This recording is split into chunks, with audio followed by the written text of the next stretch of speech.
Hey guys, tonight we're stepping into a place where the smell of hot iron and lavender oil mixes with the soft buzz of whispered rumors and the faint sting of something sharp. There's a man with a razor, yes, but he might not just be trimming your beard. He might be setting a broken leg, pulling out a molar, or draining the excess humors from your arm with a smile. Welcome to the medieval barbershop, where a haircut was just the beginning, and the exit was never guaranteed. So, before you get comfortable, take a moment to like the video and subscribe, but only if you genuinely enjoy what I do here. Also, drop a comment and let me know your location and local time. I love seeing where in the world and when in the night we're drifting off together. Now, dim the lights. Maybe turn on a fan for that soft background hum, and let's ease into tonight's journey together. You're trudging along a cobbled street in a foggy medieval town, stomach growling, ears half frozen, looking for something familiar. A flicker of torchlight glints off a striped pole spinning slowly in the mist, red and white, twisting together like a warning and a welcome. You duck under a hanging sign shaped like scissors and push open a wooden door into what feels like another world. The smell hits first. Old blood, lye soap, burned wool, and cloves. There's laughter inside, but not the friendly kind. A sharp laugh, the kind that follows a crude joke or someone fainting after their own bloodletting. A dozen eyes turn your way, men in varying states of disrepair. One cradles a bandaged hand. Another's shirt is off, exposing an angry red boil on his shoulder.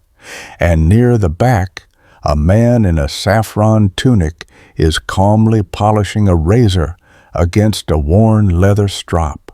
This, my friend, is the most dangerous place in town.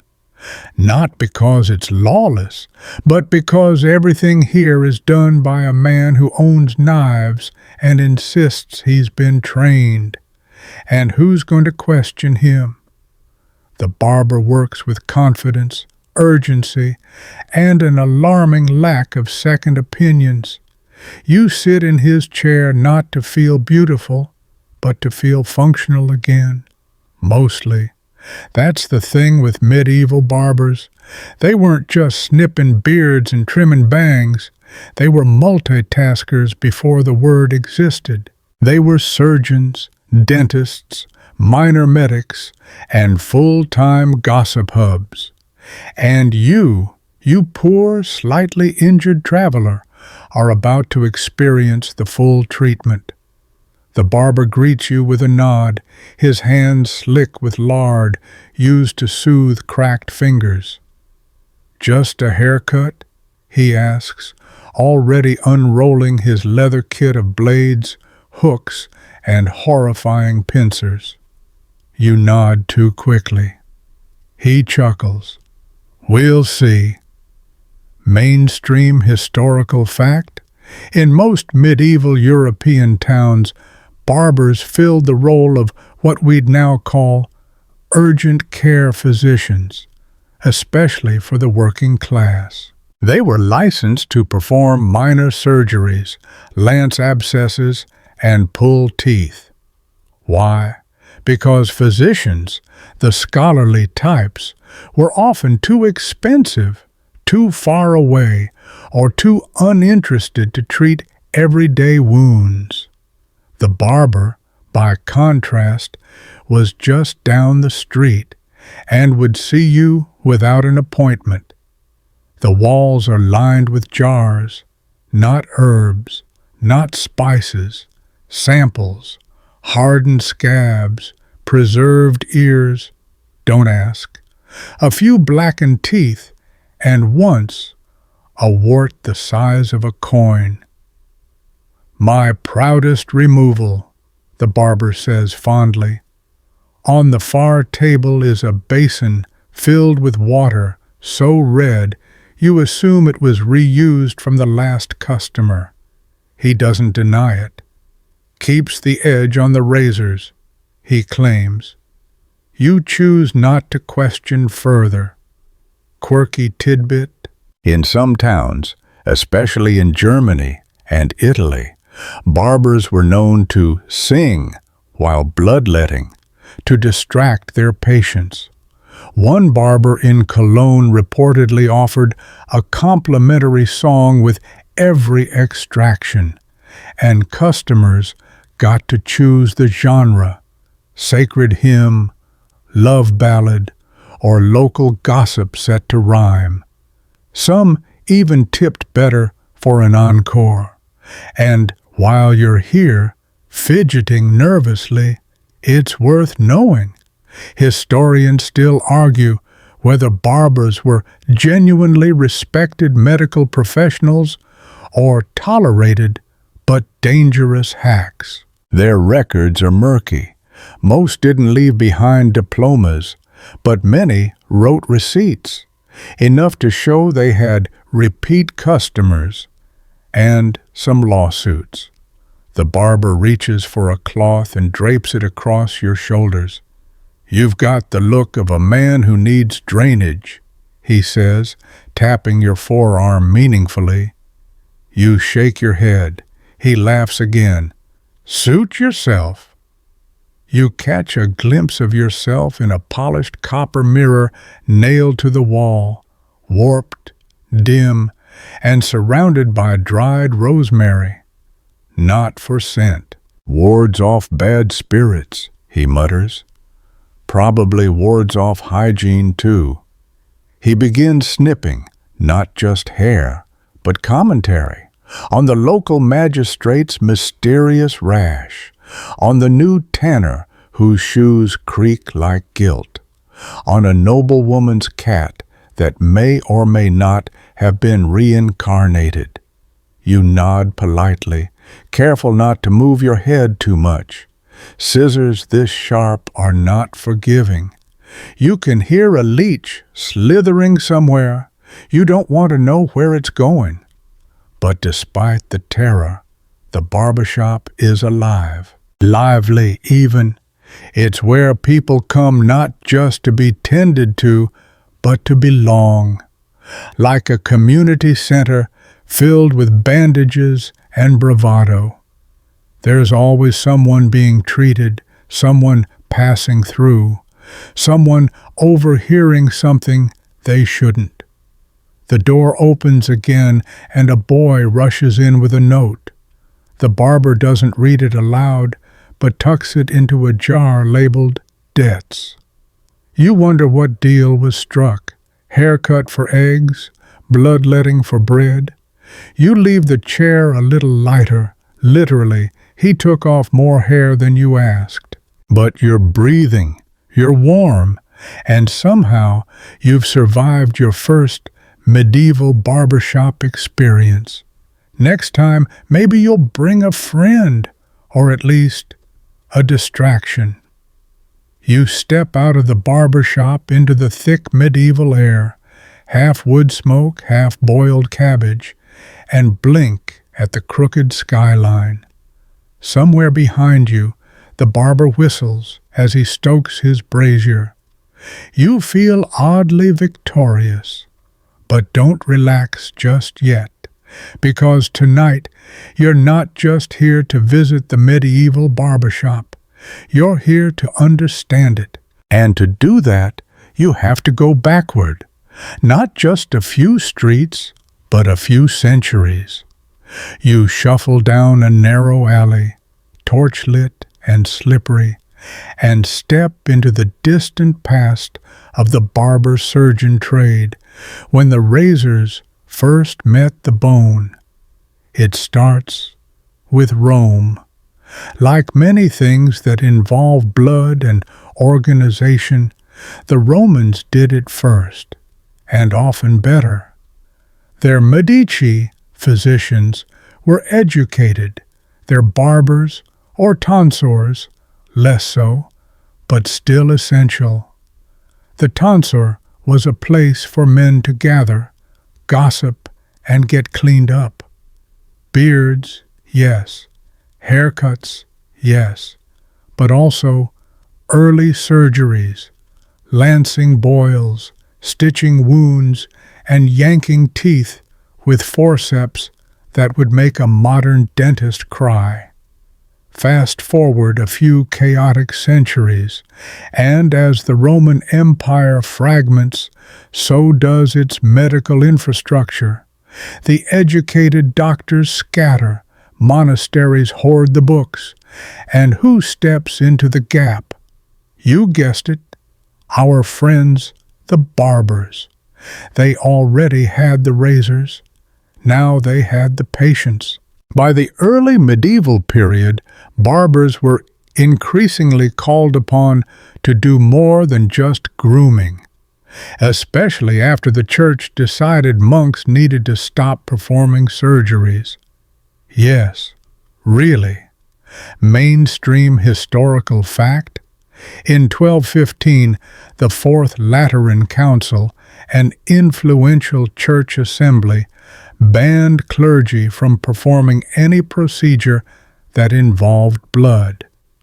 That included surgery, even tooth pulling.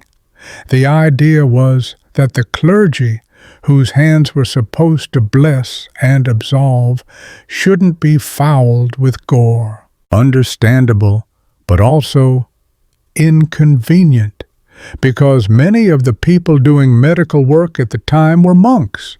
So guess who inherited the job? Enter the barber surgeon. Half shears, half scalpel, all confidence. Historians still argue whether this transition happened out of necessity or opportunism, whether barbers were deputized or simply filled a vacuum. Either way, by the 13th century, barbers weren't just clipping bangs anymore. They were doing everything from bloodletting to amputations, often with little to no formal training. Just experience, sometimes passed down, sometimes invented on the fly. You round a corner and pass a market stall where a boy is holding a fresh pig's foot. Not for dinner. Practicing, he tells you solemnly. The blood is fresh. He smiles. You walk faster. Barbers practiced on anything they could get. Animal carcasses, cadavers, if they could find them illegally, and sometimes on the job, mid-crisis. You learned by doing. You either improved or your clientele dropped off. And that infamous barber's pole you saw earlier? That's not just decoration. Quirky tidbit? The red and white stripes of the barber pole represent blood and bandages. The red, blood. The white, the cloth used to wipe it. Some poles even had a brass basin at the top to represent the bowl used for leeches or to catch the blood, and another at the bottom. The pole itself, it represented the stick patients gripped while undergoing bloodletting, either to keep their arm extended or to keep from screaming. Not quite the spa day vibe we have today. You duck under an archway and into a cramped square where a traveling barber is setting up shop next to a cart of onions. His tools are laid out on a cloth. Razors, clamps, a scalpel the size of a soup spoon, and a small wooden mallet. A man nearby winces. To loosen the teeth, the barber explains cheerfully. There are no certificates on the wall, no degrees, but there is a crowd. People know him, That's all that matters. Some barbers specialized. Others were jacks of all pain. One might focus on pulling teeth, another on hernia trusses, another on cauterizing infected wounds with red-hot iron rods. Don't worry, you'll hear more about that later. Or maybe, do worry. Barbering became a semi-organized profession over time. In larger cities like London, Paris, and Florence, barber surgeons started forming guilds. They standardized procedures, shared tools, and even set pricing. Want a bloodletting? That'll be 2 pence. Want a dental extraction? 1 pence and a stiff drink. In 1540, Henry VIII merged England's barbers and surgeons into one official company, the Company of Barber Surgeons. They were given a charter, a seal, and rules, mostly about who could do what and where and when to stop sawing things off people. And here's where things get spicy. Because even with all that formality, there was still massive friction between real surgeons and barbers. The former saw themselves as scholarly, Latin-reading, anatomy-quoting professionals. The latter were seen as bloody-handed hacks.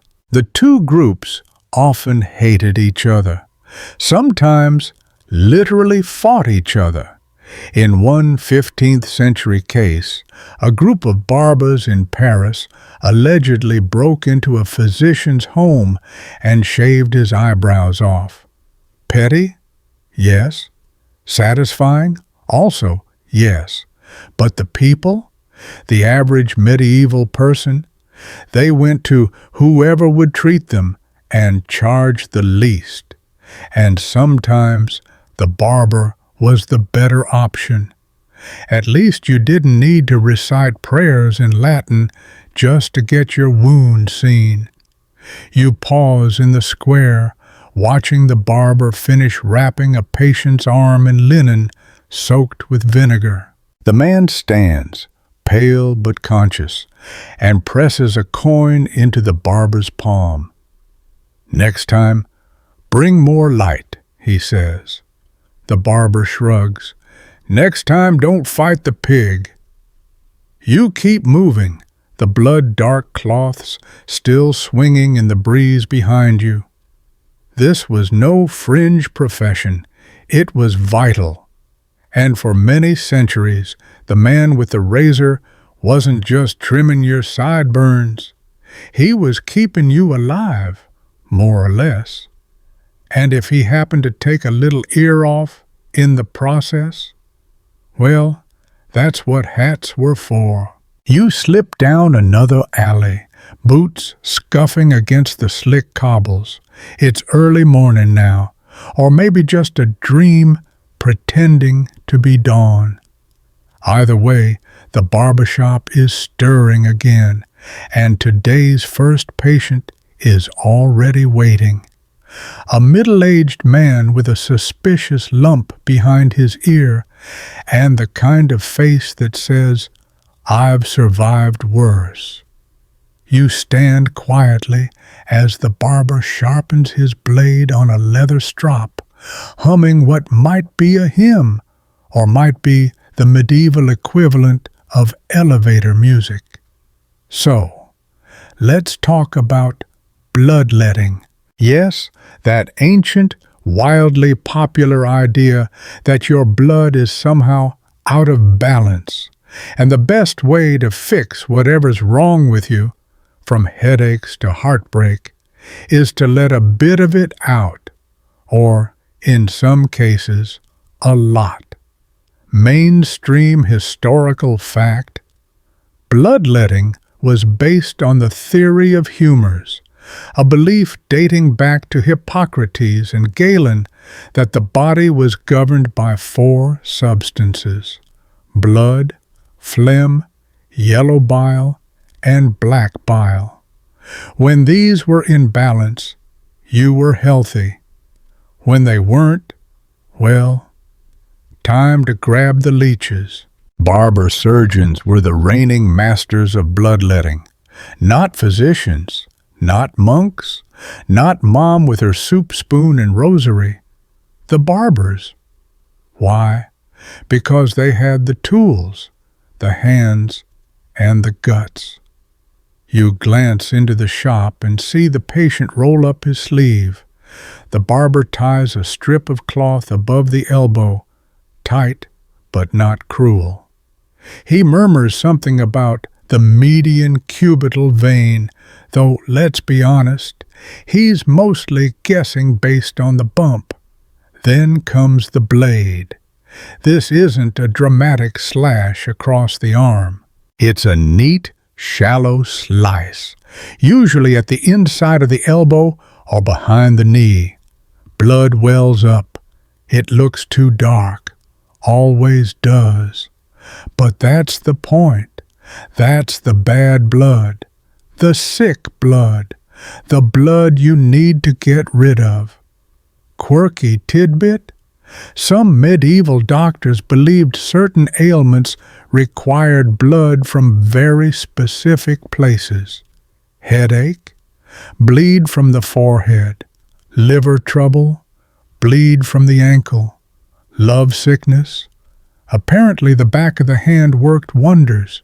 No word on how well that one actually worked. But it was popular. Barber surgeons didn't stop with cuts either. They used leeches, fat little creatures kept in jars or damp cloths. Leeches were great for slow, steady drainage and popular with wealthy clients who didn't want visible scars. Also, less screaming. Usually, you step inside to get a better look. The shop smells of iron and rosemary. There's a basin to catch the blood, a pile of cloths to mop up the rest, and a cheerful-looking cat curled in a corner, licking something pink from its paw. Don't ask. The barber nods at you. "You feeling off balance today?" he asks with a grin. "I can take a pint off. Easy." You decline. Bloodletting was common for nearly every condition you can imagine. Fever, infection, melancholy, indigestion, even plague. And yes, historians still argue whether it ever did any good. Some say it worked for a few specific cases, like reducing pressure during certain infections or minimizing swelling. Others insist it mostly just weakened people further. But for medieval minds, it felt right. You looked sick, you drained the bad stuff, you felt lighter, cleaned out. A little like getting your car's oil changed. If your car was made of meat and fear, you glance again at the patient. He's pale now. The barber gives him a sip of watered wine and pats his hand. "You'll feel lighter by supper," he says. He probably will.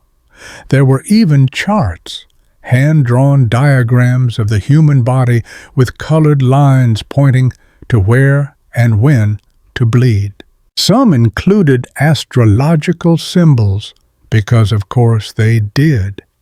Why just bleed someone when you could also make sure Jupiter's in the right house while doing it? It wasn't just humans either. Some veterinarians practiced animal bloodletting. One 14th century guide recommends bleeding a constipated horse from the fetlock, because nothing says scientific medicine like slicing your horse's ankle and hoping for the best.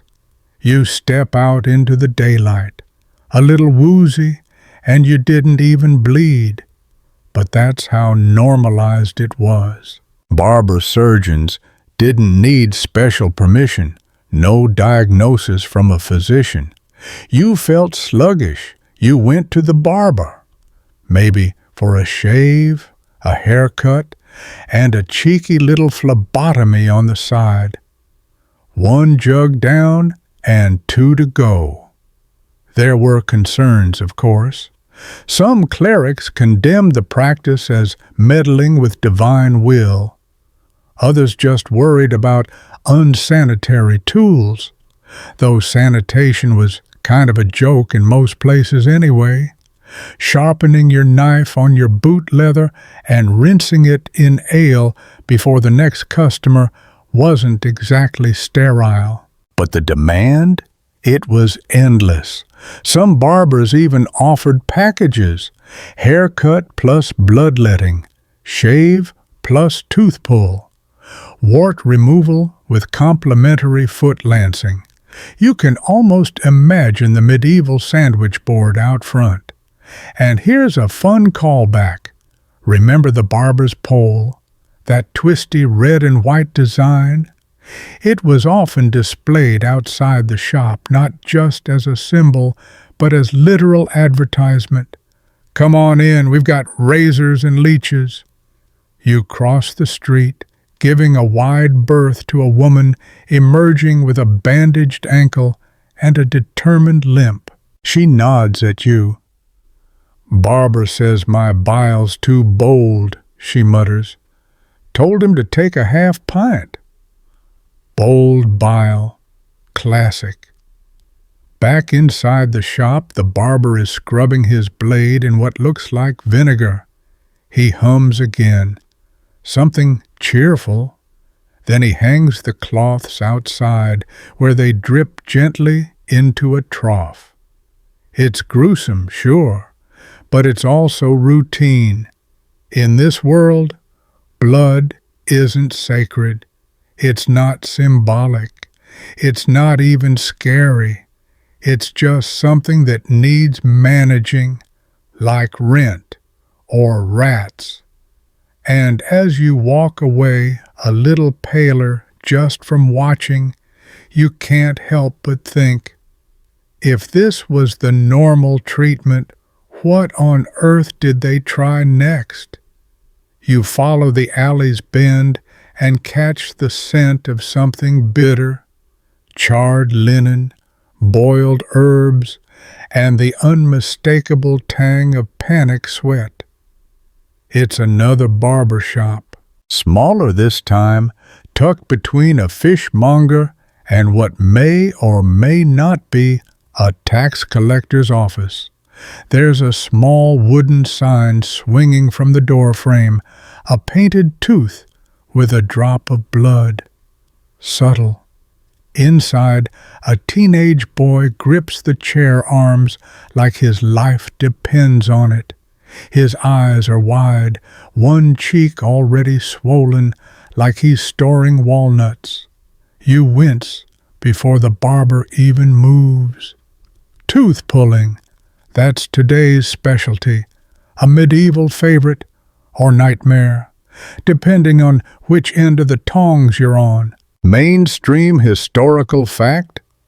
In the Middle Ages, dentistry was not a separate profession. If your teeth hurt, you didn't see a dentist. You went to the barber. Or, if you were really desperate, a traveling peddler with a strong grip and no real qualifications. The barber wipes his hands on a stained apron, reaches for a hefty pair of iron forceps, and mutters, "This won't take but a blink."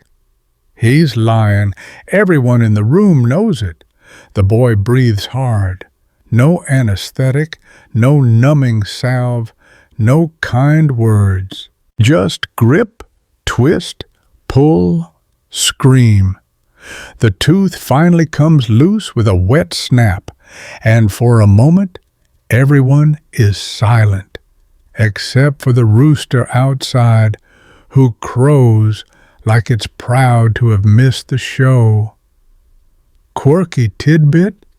Some barbers would wave the extracted tooth triumphantly before tossing it into a bucket by the door, kind of like a grim medieval Yelp review. The fuller the bucket, the more trustworthy the barber. Some even nailed impressive teeth to the shop front as trophies, incisors with flair. You glance into the corner, and yes, there's the bucket. The boy slumps back. He's rewarded with a rag soaked in wine and told not to spit for an hour. You wonder if he'll ever smile again, or if his future includes more soup than solid food. Teeth were a huge problem in medieval life. Between bread filled with grit, constant jaw tension, and complete absence of floss, your average person's mouth was a disaster zone by age 30. Toothaches weren't just annoying, they were sometimes lethal. An infected root could lead to swelling, fever, even death. So barbers became tooth pullers by necessity. And while their methods were, let's say, direct, they were also astonishingly fast. Grip, yank, next. Some prided themselves on doing extractions with a single movement. Others took a bit longer and occasionally brought the wrong tooth with them. Historians still argue whether barbers received any formal instruction in dental anatomy, or if they just learned by trial and error. Spoiler, it was usually the second one. A little observation, a lot of confidence, and a tool collection that could double as horse tack. Speaking of tools, let's talk about the pelican. No, not the bird, though it might have been more compassionate. The dental pelican was a curved metal instrument, shaped vaguely like a beak, used to lever teeth out of the jaw. It was famous for two things: its speed and its tendency to shatter molars. Efficient, brutal. And there were other devices too. The tooth key, which worked like a wine opener for your face. Place, twist, pop. It didn't always work as intended, but the sound was unforgettable. You hear a different kind of sound now. Coins clinking. The boy's mother pays the barber with 3 silver pennies and a side of dried fish. She says, "Thank you." He bows. The tooth lies forgotten on the bloodied cloth, like a little white casualty of daily life. But some barbers offered more than extractions. They tried fillings, too. No porcelain, of course. Think beeswax, lead, or mashed herbs, temporarily soothing, occasionally poisonous. Definitely not FDA approved. You walk back outside, heart thudding. Another patient approaches, a man in his 50s, clutching his jaw and muttering something about cursed meat pies. He greets the barber like an old friend. They joke. The man swigs from a flask. Then he takes the seat. The process begins again. People feared losing their teeth, but they feared the pain even more. So barbers offered prayers alongside pliers. Some had charms nailed above their chairs. Saint Apollonia, the patron saint of toothache sufferers, was especially popular. Her icon often showed her holding a tooth with pincers, which was not the reassurance one might hope for. Sometimes a village had a tooth day, where the barber would set up a stool in the square and pull every sore molar in a row. You can imagine the line: anxious faces, clenched jaws, the smell of boiled linen and iron in the air, kids watching from behind barrels, dogs sniffing the bandages. It's hard to picture a more direct example of necessary pain. This wasn't cosmetic. It wasn't luxury. It was survival. You couldn't farm with a rotted jaw, couldn't pray with a fevered cheek, couldn't chew meat, smile at buyers, or sing to your child when infection roared through your skull. And yet, there's dignity in it.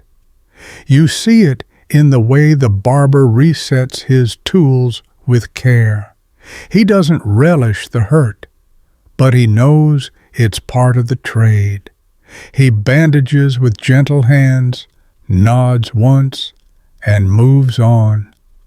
Back in the alley, you touch your own jaw, just to be sure. The street is quiet again. The shop shuttered for an hour, and the faint echo of pain lingers in the wood and stone. For many, this was the most dangerous room in town, not because of intent, but because here healing came hand in hand with harm.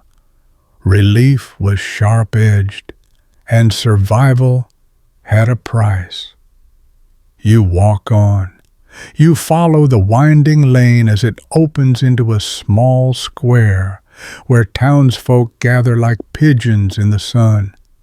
But your eyes catch something more theatrical, a makeshift stall, a rough canvas awning, and a man in a mustard-colored jerkin waving a bloodied cloth like a battle flag. The sign above him reads, Barber Chirurgeon, Bleedings, Lancings, Leeches. You've found it. The mobile unit, the traveling cousin of the shop-bound barber. This is less about shampoo and more about spectacle, a combination of medicine, performance, and mild coercion. And today's feature? Bloodletting. Yep, the medieval cure-all for everything from headaches to heartbreak. Got a fever? Bleed. Achy joints? Bleed. Possessed by demons? Bleed and apply leeches for good measure. Mainstream historical fact, bloodletting was central to medieval medicine. Based on the theory of the four humors, blood, phlegm, black bile, and yellow bile, doctors believed that illness came from imbalance. Too much blood, drain it out, and call it science. The barber here certainly believes. He's got everything. Brass bowls for catching blood, linen rags, and an assistant holding a cage full of very alert leeches. You blink. They blink back. Maybe. A farmer approaches, red in the face and muttering about bad air and sour apples. The barber nods gravely. Diagnosis: excess heat. The solution? Open a vein. With a practiced hand, the barber ties a tight band around the man's forearm, feels for a vein like he's finding the ripest plum, and slices just enough for a thin stream to arc gracefully into the bowl. The crowd leans in, some in awe, others queasy. One child counts drips like it's a game. 14, 15. Quirky tidbit? Some barbers claimed they could control personality through bloodletting. Want to be calmer? Drain from the arm. Want more energy? Try the ankle. More charm? The neck. This had less to do with science and more to do with creative billing. And then there were the astrological charts. Oh yes, some barbers refuse to bleed you if the stars weren't aligned. Mars in Virgo? Sorry. Your liver's off limits until next week. Historians still argue whether barbers genuinely believed all this or simply used it to sound credible while wielding blades. Likely both. After all, nothing sells like confidence and a little fear. The barber finishes, wraps the man's arm in a scrap of saffron-dyed cloth, and recommends no dancing or heavy lifting for 2 days. The farmer nods, sways slightly, and pays with a small wheel of cheese and a blessing. Next patient. This one's for leeches. You didn't think it'd come to this, did you? But here we are. A woman with puffy eyes and a tight voice complains of thick humors. The barber nods sagely and opens the cage. Leeches were considered elite-level medical tools, slippery, silent, and oh so hungry. They were applied to swollen limbs, bruised skin, or even temples for migraines. Once attached, they did their thing. No questions, no sympathy. Today's leech gets assigned to the woman's ankle. It attaches with a soft plop, and she winces, then sighs. Perhaps it's relief, or perhaps she's gone numb from anticipation. And of course, leeches weren't just tools, they were inventory. Barbers had to care for them, keep them alive, fed but not overfed, and rotated. A bloated leech was useless. Some barbers even named their favorites. You imagine one called Snippy. There's something grotesquely elegant about this process. Primitive, sure, but not without logic, at least by medieval standards. If blood was fire, leeches were the cooling rain. Still, you note how often bleeding and leeching were done not indoors, but out here, in the public square. Was it practical? Yes. Was it a marketing strategy? Absolutely. Let people see the blood. Let them see the calm after. Let them believe it works. The sun shifts. The square smells of hot iron and old garlic. And the barber moves on to his final task for the afternoon, lancing a boil. Ah, the grand finale. You didn't ask for this, but here it is. A baker with a lump on his neck like a rogue eggplant sits down. The barber pokes it, hums, and pulls out a small knife wrapped in cloth. He sterilizes it. Well, sterilizes by waving it over a brazier, then making a quick incision. The pus is immediate. The assistant hands him a rag. He dabs. The patient groans. A girl giggles, then gags. You try not to judge. Boils were common. Infections, clogged sweat glands, general hygiene issues. It was a medieval fact of life, and barbers were expected to know how to handle them. After cleaning the wound with wine, truly multi-purpose, the barber pats the man's shoulder and says, "No onions for 2 days." It's unclear if that's medical advice or personal preference. You back away as the sun dips lower and the crowd thins. The brass bowl of blood is emptied into the gutter. The leeches are returned to their cage. The stall is packed down like a theater troupe leaving town. Behind you, 2 women argue gently over whether it's better to be bled in the morning or after supper. One swears by dawn. The other says twilight is kinder to the veins. You wonder what your barber would say. This wasn't just performance. It was public medicine. Improvised, imperfect, but vital. When there were no hospitals, no doctors, no Google searches for "why does my head feel like it's full of bees?" there was this: a barber, a bowl, a blade, and a little blood.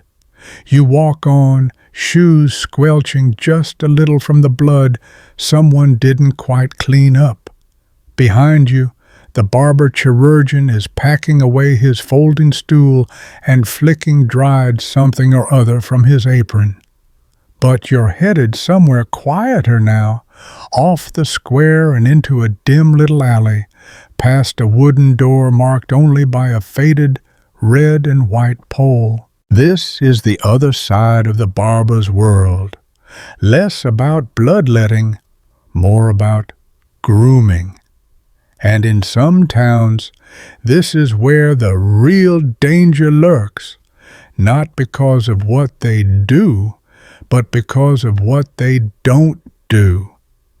Let's get one thing straight. Medieval barbers weren't just medical practitioners.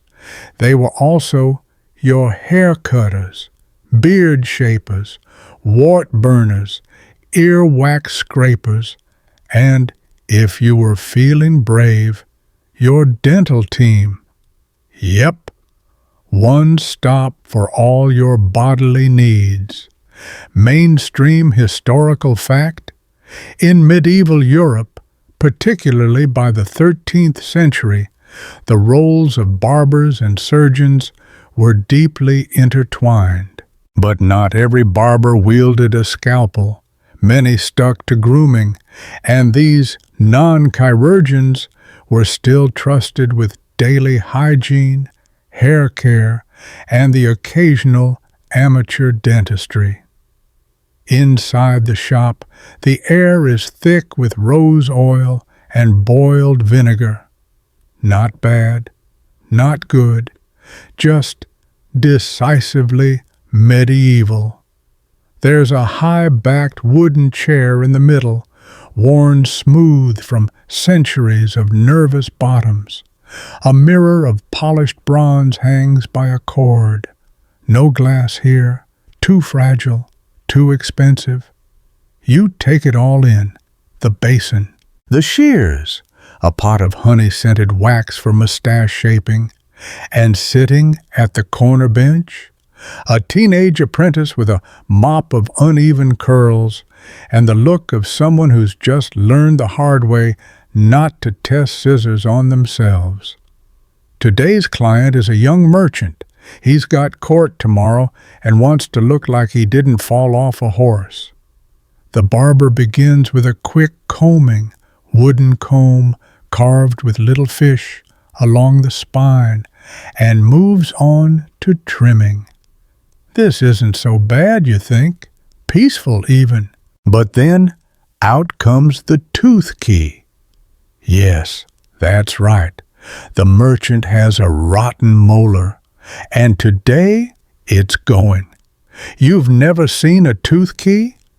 Picture a twisted metal rod with a claw at the end. You hook it around the offending tooth, then twist like you're opening a wine bottle. Quirky tidbit: some barbers claimed they could identify a tooth with bad humors just by tapping on it with a spoon. Others said toothaches were caused by tiny worms living inside the enamel. The solution? Smoking them out with burning henbane. We're not doing that today, thankfully. The barber hands the merchant a scrap of leather to bite down on. The apprentice holds his shoulders, and the key goes in. One twist, then another. There's a pop that seems to echo off the beams. The tooth comes out, cracked, blackened, and triumphant. The merchant grunts. The apprentice gags. The barber nods. Another trophy for the jar. Historians still argue whether barbers were better or worse than actual physicians when it came to dental work. Some say barbers were more practiced with hands-on tasks. Others point out that having zero formal training in anatomy is maybe not ideal when extracting things from someone's skull. But medieval people didn't have many choices. If a tooth hurt, you either lived with it, yanked it yourself, or walked into a barber shop and hoped for the best. The barber offers a rinse of wine and a clove to chew on. That's your medieval anesthetic combo. The merchant shuffles off, a few coins lighter but presumably relieved. Now it's a nun's turn. She needs a wart removed. You're really getting the full tour. Wart removal involved a hot iron, a chant in Latin, and sometimes a poultice of crushed snails and vinegar. This barber prefers the cautery method. He stokes a small brazier, places a thin iron rod inside, and waits for it to glow red.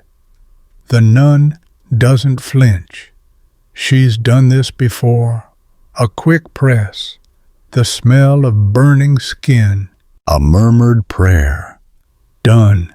No bandage, just a dab of honey, and a warning to avoid fish for 3 days. Apparently, it angers the flesh. Sure, the apprentice records the visit on a wooden tally board. He carves a tiny notch next to the symbols for wart, tooth, and coin.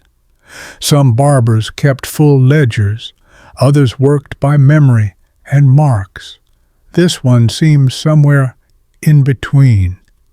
You're struck by how much trust goes into this.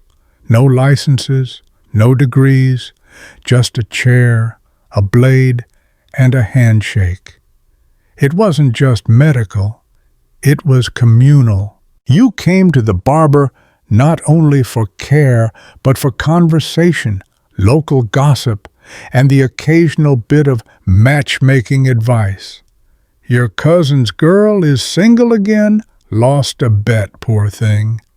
And hygiene, of course. Haircuts were monthly, if you were lucky. Beard trims for feast days. Lice treatments when someone finally noticed you scratching. The tools for these jobs, combs, oils, razors, were often shared. Sanitation was, let's say, creative, which brings us to shaving. The barber straps a leather strop to the chair arm and begins to sharpen his blade. No safety razors here, just a curved piece of steel and a steady hand. The client is a baker with flour in his eyebrows and a beard like a breadbasket. He wants to impress the miller's daughter. The barber lathers his face with soap made from animal fat and ash. Then the blade glides, smooth, deliberate. No blood this time. Shaving was a sign of status, of control. In some towns, regulations dictated how long a beard could be. In others, beards were associated with certain professions, clean-shaven priests, bushy-bearded blacksmiths. Fashion mattered. So did perception. And your barber? He was the curator of that identity. A little trim here, a little styling there, and suddenly you're not just a cobbler, you're a presentable cobbler with a hint of courtly ambition. The sun has dipped lower now. The shop grows quieter. The barber oils his blades, wraps his tools, and sends the apprentice to sweep the threshold. You linger a moment longer, watching the soft candlelight flicker across the bronze mirror. It reflects a world of ancient practices, half wisdom and half wager, where appearance and health, vanity and survival met in the same small chair, and sometimes under the same razor. You step back into the street, a little more cautious around your jawline than before. The sky is lilac now, that brief breath of twilight when everything softens and even the gutters look poetic. And while the hair-trimming, tooth-yanking, wart-searing chaos behind you still echoes faintly in your brain, you haven't yet seen the full scope of the barbershop's reach. Tonight, we follow the barber into his second shift. Not a new job, just a different clientele. Because once the sun sets and the merchants go home, the doors open for another crowd entirely. Soldiers, gamblers, traveling performers, and the kinds of men who carry knives and call everyone friend with a tone that suggests otherwise. The evening shift is less about hygiene and more about strategy. You see, barbers weren't just service providers. They were information hubs, half haircut, half confession booth, with a little crime reporting and matchmaking on the side. It's amazing how much a man will reveal when there's a razor against his neck. Let's settle in. The candlelight inside has doubled, and the air smells less like rose oil and more like sweat and beer. A group of men in padded jerkins are gambling with dice on an overturned barrel, while the barber sharpens a scalpel near the hearth. Mainstream historical fact: in many medieval towns, barbershops served as informal taverns or community centers. They were among the few spaces where working-class men could congregate freely. No sermon, no swordplay, just a bench, some heat, and the soothing scrape of gossip. One man, shirtless, is getting his back lanced. Cysts, boils, infected flea bites, you name it. The barber works with quiet focus, using a silver lancet and a rag soaked in vinegar. Every so often, he clucks his tongue and mutters something about bad humors or mutton rash. You do not ask for clarification. Another man waits for a beard singe, a quick run of flame across stubble to close the pores. It smells like roasted duck skin. Effective? Debatable? Impressive? Definitely. Quirky tidbit? Some medieval barbers believed that shaving with a blade opened the soul to demonic influence. So to close the spirit gates, they passed a candle flame near the skin post-shave. Think of it as exorcism meets exfoliation. The apprentice passes around cups of warmed ale with herbs floating in them. Maybe marjoram, maybe something more. Experimental. It's meant to calm the nerves and disinfect the throat, though mostly it just makes everyone slur their stories. One man brags about outrunning a tax collector. Another claims to have kissed a duchess, but no one believes him. The barber listens with one ear while rewrapping his cautery tools in oiled cloth. There's a rhythm to it all, a dance of stories, sharp instruments, and soft lies. The barbershop becomes a stage, a safe harbor for the kind of truths that never make it into official records. And through it all, The barber stores details in his mind like coins in a coffer. Who's behind on debts? Who's fallen out? With whom? Which guard drinks too much? Which merchant's wife has a cousin visiting more often than seems strictly familial? Historians still argue whether barbers were neutral confidants or active informants. Some documents suggest they fed rumors to local lords or clerics in exchange for protection or coin. Others insist they were fiercely loyal to their clientele. The truth? Likely both. Information was a commodity, and no one understood that better than the man with the razor. One soldier leans in for a neck shave, eyes half closed, voice low. He mutters something about a caravan route, about gold, about someone going missing near the old mill road. The barber says nothing, but his blade pauses for just a heartbeat longer than usual before resuming its glide. Some men use swords to command fear. Barbers, they use silence and a steady hand.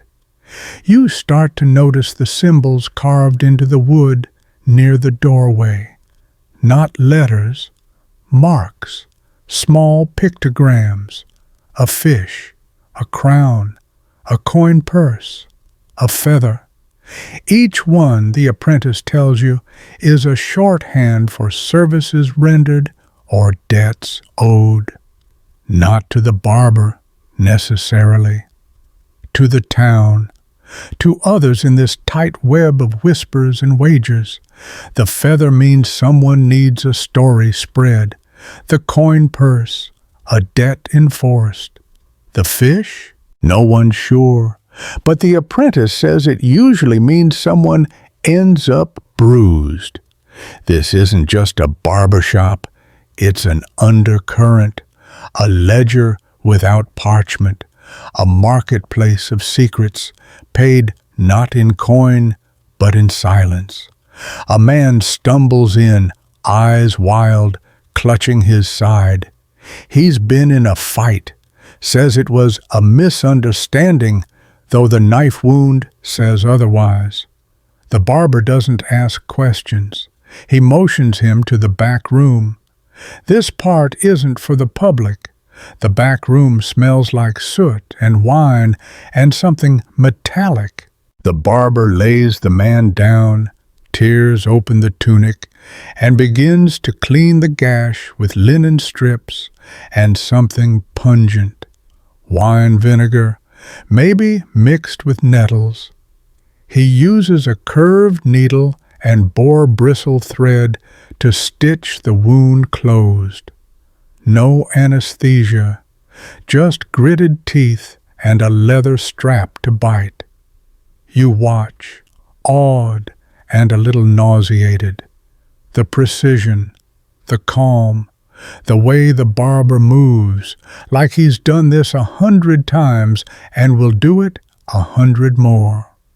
When he's done, he pats the man's shoulder, hands him a poultice, and sends him out the back door into the night. No names, no records, just another misunderstanding patched up under candlelight.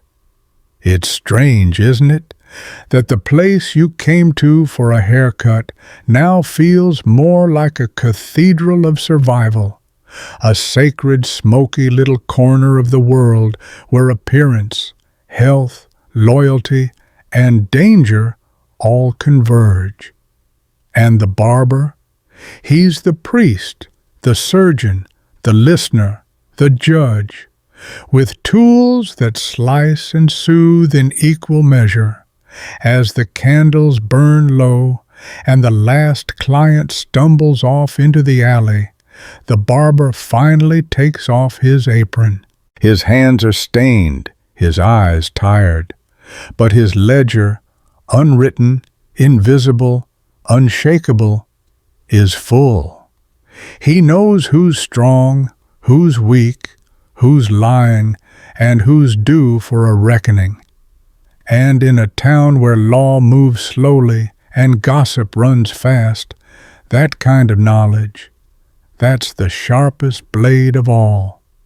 You wake the next morning to the sound of bells, distant, metallic, and far too cheerful for a world where yesterday involved fire on your face and someone getting stitched up with boar bristle. You stretch, wince a little at your shoulder, still twitching from that ill-advised back massage, and wander toward the town square again. And wouldn't you know it, the barbershop is already open. But today's not about trimming or bleeding or gossip. Today is special. It's branding day. Not that kind of branding? Don't worry. No one's about to iron a cow symbol into your skin. Today's about the barber's sign, his banner, his mark. Because in a world where literacy was low and competition high, you didn't announce your services with a pamphlet. You hung up a pole. Yes, it's time to talk about the most misunderstood decoration in medieval street life, the barber's pole. You've seen it before, red, white, spiraling like a candy cane dipped in medical malpractice. But today, it's fresh painted, catching the sunlight like a warning. Mainstream historical fact: the red and white barber pole originates from the practice of bloodletting. The red symbolizes blood, the white bandages. Some later versions added blue to represent veins, or maybe patriotism, depending on which century you ask.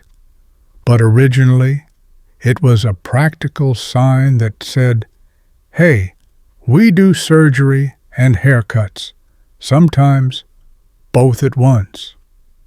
You watch as the barber's apprentice hoists the pole outside the shop. It's a wooden staff, painted with crude spirals, and it turns lazily in the breeze. Tied at the top, a brass basin, upside down like a halo. Below that, a strip of linen flutters, a symbol of those bloodied cloths that once hung out to dry after a busy day of vein tapping. It's kind of charming, kind of horrifying, very medieval. The barber steps outside, squints at his sign, and nods. Ceremony over. But of course, the pole isn't just branding, it's a legacy, a story in wood and paint. And today you learn just how deep that symbolism cuts. Because the barber doesn't just cut hair, he cuts through layers, status, superstition, fear, and the pole is his lighthouse. In fact, in some towns, pole height was regulated. Tall poles implied surgical services. Short poles? Just hair and shaves. And the color schemes varied. Some shops had poles with green or even black stripes. That usually meant they dabbled in dentistry, or poison remedies, or both. You didn't get a Yelp review. You got an infection and a rumor. Quirky tidbit: in one 13th century English town, barbers were required to spin their pole before performing surgery. Not for health reasons, for marketing. The spinning motion attracted attention, signaling that something exciting or dangerous was happening inside. Think of it as a medieval open sign with a side of trauma. And historians still argue whether the pole truly originated with the barber surgeons or if it had older, ritualistic roots. Some speculate it echoed Roman standards or fertility symbols. Others believe the colors were meant to ward off evil spirits that lingered near wounds. Because if you were going to bleed someone, best to do it with divine protection and a little panache. But back to today. As you loiter near the shop, townsfolk pause to admire the pole. One old man mutters that the new apprentice didn't get the spirals right. "Too loose," he says. "The proper pole looks like a twist of rope, not spilled wine." A mother hurries her child past. "Don't stare," she whispers. "That's where the tooth puller works." The barber just chuckles, rolls up his sleeves, and starts sweeping the threshold. Inside, everything's back to normal. The hum of blades on strop, the glug of boiling water, the faint, ever-present scent of rose vinegar and beeswax. But today, the pole speaks for him. It says, "We are open, we are sharp. We can cure what ails you, or at least make you presentable at your own funeral." And if that sounds grim, well, welcome back to the medieval mindset. Appearance and survival went hand in hand. If you looked strong, you were less likely to be robbed. If you smelled clean, you might dodge the plague. If your beard was trimmed, people assumed you had income. So that pole outside, it wasn't just decoration, it was a symbol of power. A barber could touch your scalp, your throat, your pulse, places normally reserved for lovers or executioners. And people lined up for it. You sit on the bench again, watching the light dance off the basin atop the pole. A dog barks. A fishmonger shouts about eels. Somewhere a lute starts playing badly and is swiftly silenced. The town lives on, chaotic and half-sensible. But the barber, standing beside his spiral-marked portal, holds a kind of quiet sway over it all. And he knows it. When a man stumbles in clutching his jaw, wailing about a molar possessed by Satan, the barber simply waves him in. "I have something for that," he says. Of course he does. The pole outside spins gently as the man disappears into the shop. It gleams red and white, like a promise or a dare. It says, "This might hurt," but it also says, "We've done worse and survived." You hang back a bit as the man with the cursed molar lurches into the shop. There's a sound like a muffled scream and a clatter of something metal hitting the floor, followed by a cheerfully muttered, "That'll teach it." You decide to give the barber a minute. Instead, you wander around the side of the building where the real magic happens, not the dramatic bloodletting or theatrical tooth-pulling, but something quieter, stranger, maybe even a little unsettling. You peek through an open window and spot the barber's assistant crouched over a wooden crate filled with strange organic odds and ends. Dried toadstools, a jar of leeches, a bundle of herbs that smells like mint and something less minty, maybe foot. This, you realize, is the shadow side of barbering, the apothecary work, the tinctures, the salves, the remedies half-whispered and rarely written down. Because medieval barbers weren't just cutters and scrubbers, they were also mixers, mashers, and mixers again. If it could be boiled, steeped, or powdered, chances are a barber somewhere tried it on a patient, or a chicken, or himself. Mainstream historical fact: many barbers acted as informal pharmacists, especially in rural areas or small towns without a licensed apothecary. They stocked and sold remedies for headaches, boils, coughs, rashes, melancholy, and just about anything else that could go wrong with the human body or soul.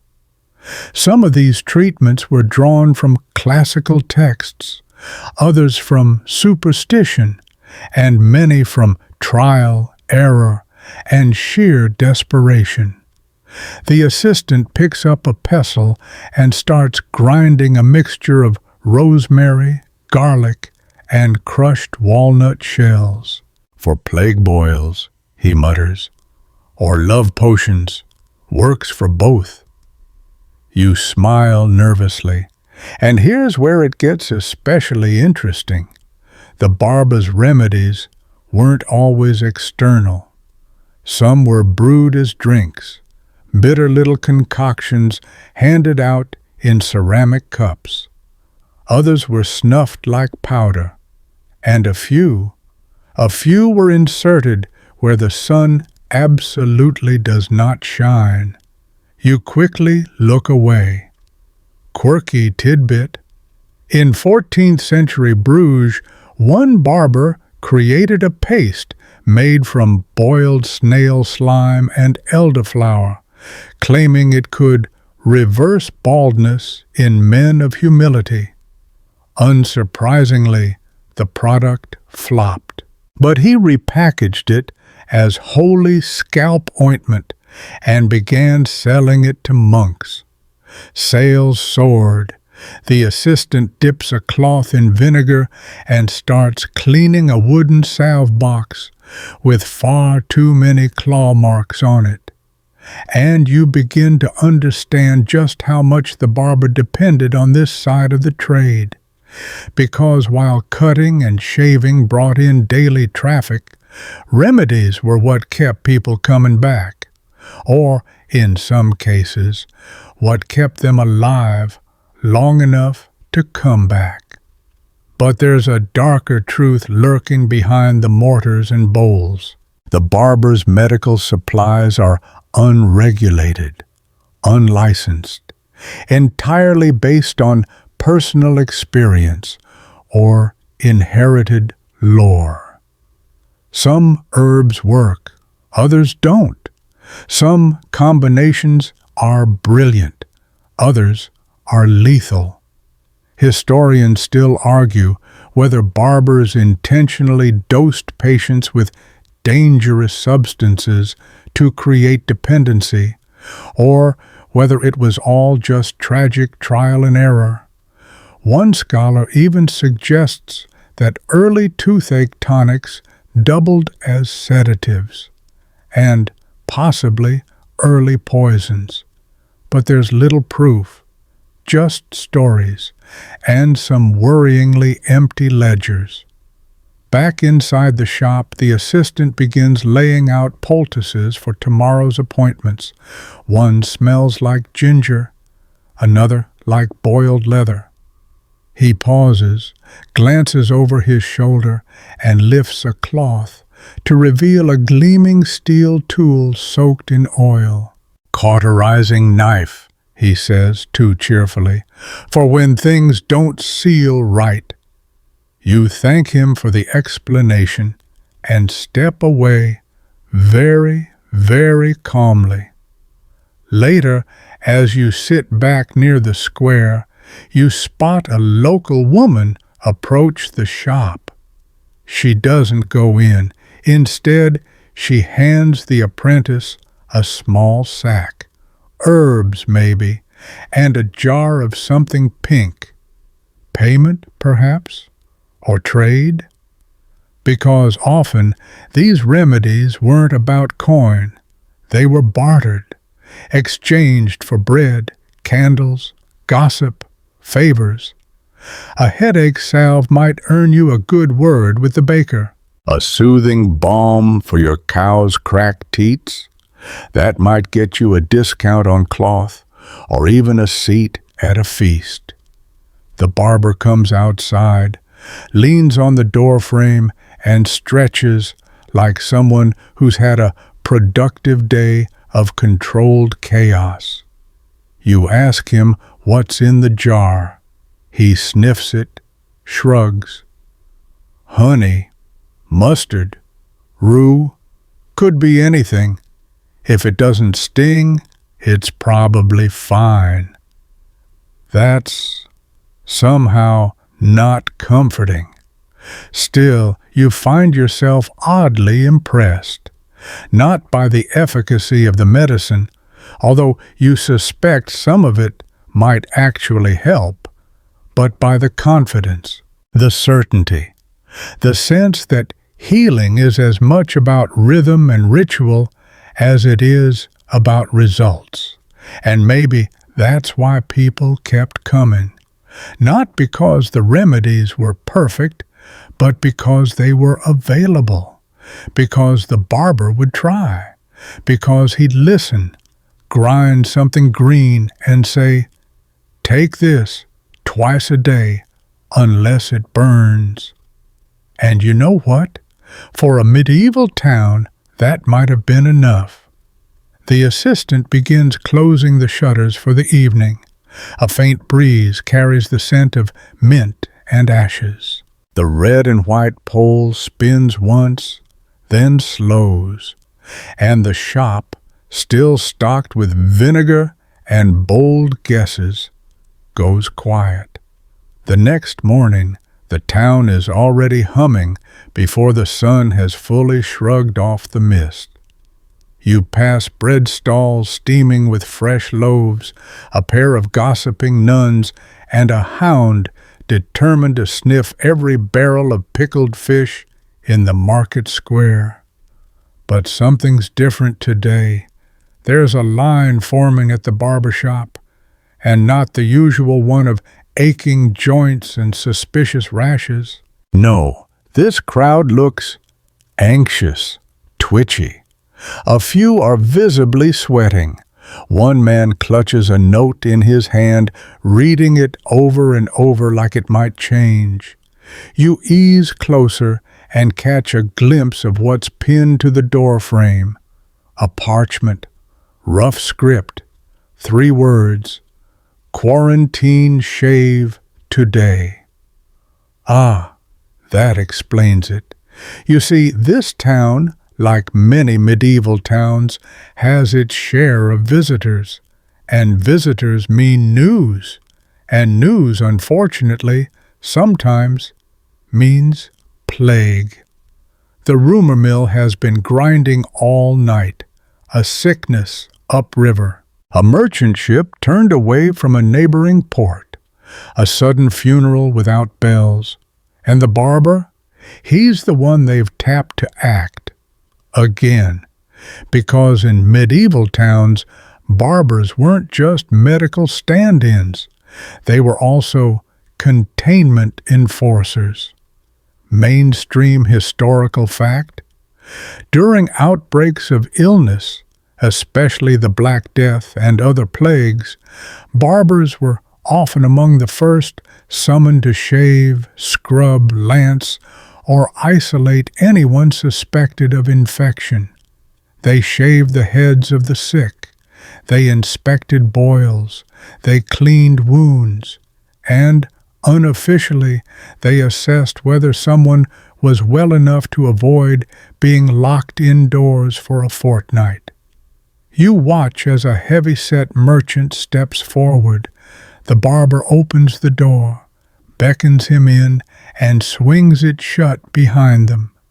The man is in there for almost 15 minutes.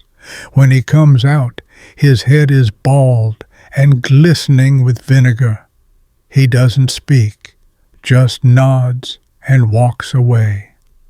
The next person enters, And now the street is very quiet. People step back from the door as if it might open outward and spit plague into their laps. Even the dog has wandered off. This roll, the quarantine shave, is rarely discussed in history books, but it was real and fraught with tension. Some towns used barbers to mark those suspected of illness, especially if they weren't yet symptomatic. A quick scalp shave, a visible patch on the wrist, in some cases even a dab of ink behind the ear, so others would know to keep their distance. Historians still argue whether these practices helped contain disease or just spread fear faster. Some claim they empowered communities to act swiftly. Others say they turned sick people into pariahs, marked and shunned before symptoms even appeared. Either way, the barber was the front line, and it wasn't just about razors and vinegar. You duck inside briefly and catch a glimpse of the supplies laid out for today: scalp knives, ash soap, garlic poultices, and bundles of sage. A small crucifix sits beside a bowl of water, not holy necessarily, but just in case. The barber notices your glance and raises an eyebrow. "This," he says, gesturing to the tools, "isn't about healing. It's about delay. Keep them clean, keep them calm, and hope the fever skips." He shrugs. "Sometimes it does." There's a pause, a faint sound from behind the curtain, someone coughing. You pretend not to hear. Quirky tidbit: in 15th century Milan, barbers were issued special brass tokens during plague years, each marked with a skull. Carrying one gave them permission to move between infected houses and the outside world. Some barbers wore them proudly. Others buried them in their gardens after the outbreak ended, swearing never to take one again. Back outside, the line moves slowly. One man flees after reaching the door. No one stops him. The assistant steps out to collect a pile of cloth masks hanging from a fence post, hand-sewn, reused, and probably more decorative than protective. But they make people feel better, and in these moments, comfort sometimes matters more than science. You watch a mother lead her son forward. He's pale, eyes ringed with shadow. The barber kneels to greet him. They speak quietly, and the boy nods. They go inside, and something tightens in your chest. Because the truth is, in moments like these, the barbershop becomes something more than its striped pole and vinegar rags. It becomes a kind of gate, not to heaven or hell, but to whatever happens next. A place where the line between clean and unclean, safe and unsafe, is drawn with soap and steel. You step away. The square has grown quieter now. The baker sells loaves through his shutters. A priest walks by with a censer, swinging smoke into the breeze. No one laughs. No one lingers. But you notice something strange. A small girl walks past, carrying a wax-sealed scroll. She's heading not for the priest or the mayor, but for the barber. A message, maybe. An update. A request for supplies. Or a name. You don't ask. Instead, you sit by the fountain and watch the poles spin, the colors blur, and somewhere inside that shop, history is happening, not written in ink, but in vinegar and whisper, in bald heads and steady hands. Because when fear knocks, it's the barber who answers. Later that evening, the shutters are drawn and the town exhales. The barber's pole has stopped spinning, and a thin mist creeps down from the hills, wrapping the cobbled streets like a threadbare cloak. You drift past the quiet stalls, still smelling faintly of saffron and onions, and return to the barber shop. Inside, the day's tools are being scrubbed with ash and boiled vinegar. The basin is streaked crimson. A bucket of discarded bandages steams in the corner. The barber, sleeves rolled high, is sharpening his razors by candlelight. And tonight, he's not alone. Two figures sit across the room, cloaked and quiet. One carries a scroll, the other a locked iron coffer. Ah, this isn't medicine anymore, it's finance. Because in medieval towns, barbers weren't just bloodletters and boil drainers. They were also, in many cases, informal bankers. Mainstream historical fact? In communities without access to formal coin exchanges or wealthy lenders, barbers often served as trusted intermediaries for holding money, securing contracts, and even managing local debts. After all, if someone is willing to put a knife to your throat, you might trust them to hold 10 silver marks until Thursday. This evening, the barber is being asked to oversee the sealing of a dowry. A young man has proposed to marry the daughter of a wool merchant, but the wool merchant doesn't trust the groom's uncle, who's holding the bridal coin, and the groom doesn't trust the merchant, who might inflate the dowry list with future promises. So, like many before them, they've turned to the barber. He sets aside his sharpening stone, dries his hands, and unrolls the scroll. 2 notched sticks, tally markers, are placed on the table. Each has a different notch pattern. One tracks the coin. One tracks the wool bundles promised after harvest. These sticks will be split down the middle, 1/2 for each party. When brought together later, the notches must match. No tricks, no lies, just medieval blockchain. Quirky tidbit: in parts of 14th century Burgundy, barbers were paid in wax or wine for officiating dowry records and reconciling disputed debts. One barber famously received a goat, 6 candles, and half a pear tart for settling a 3-family feud over a broken engagement and a chicken that was never delivered. The candlelight flickers. The coffer is unlocked. Inside, 50 silver coins wrapped in wool and sealed with red wax. The barber counts them silently, laying each coin on a square of parchment.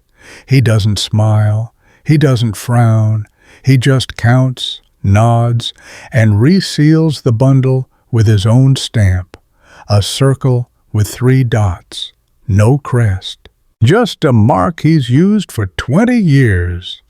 You notice how the 2 families don't sit near each other. There's tension in the air, not shouting, but that tight, brittle silence that only money can create. The barber finishes. He scribbles the date and the names. No fancy script, just clear, deliberate letters. Then he speaks, calm, measured, tired. The coin stays with me until midsummer. If the marriage proceeds, it's released with a blessing and a jug of ale. If not, it returns to the merchant, -1 mark for handling. He doesn't wait for argument. The groom's uncle bows, the merchant grunts, and both depart, leaving the barber alone with the coffer and his razors. Historians still argue whether this financial barber role was formalized or simply arose from trust and proximity. Some towns had records of barbers acting as legal witnesses. Others had nothing but anecdotal mentions. But what we know is this: when contracts were verbal and parchment was scarce, it mattered who the town believed, and the barber, strangely enough, was often the one person who heard all sides and lived to tell none. You glance around the shop. There's more here than blades and basins. A small cabinet in the corner holds ledgers, not medical, but monetary. Debts, trades, reconciliations. Next to them, a pouch filled with mismatched coins, likely payments or deposits.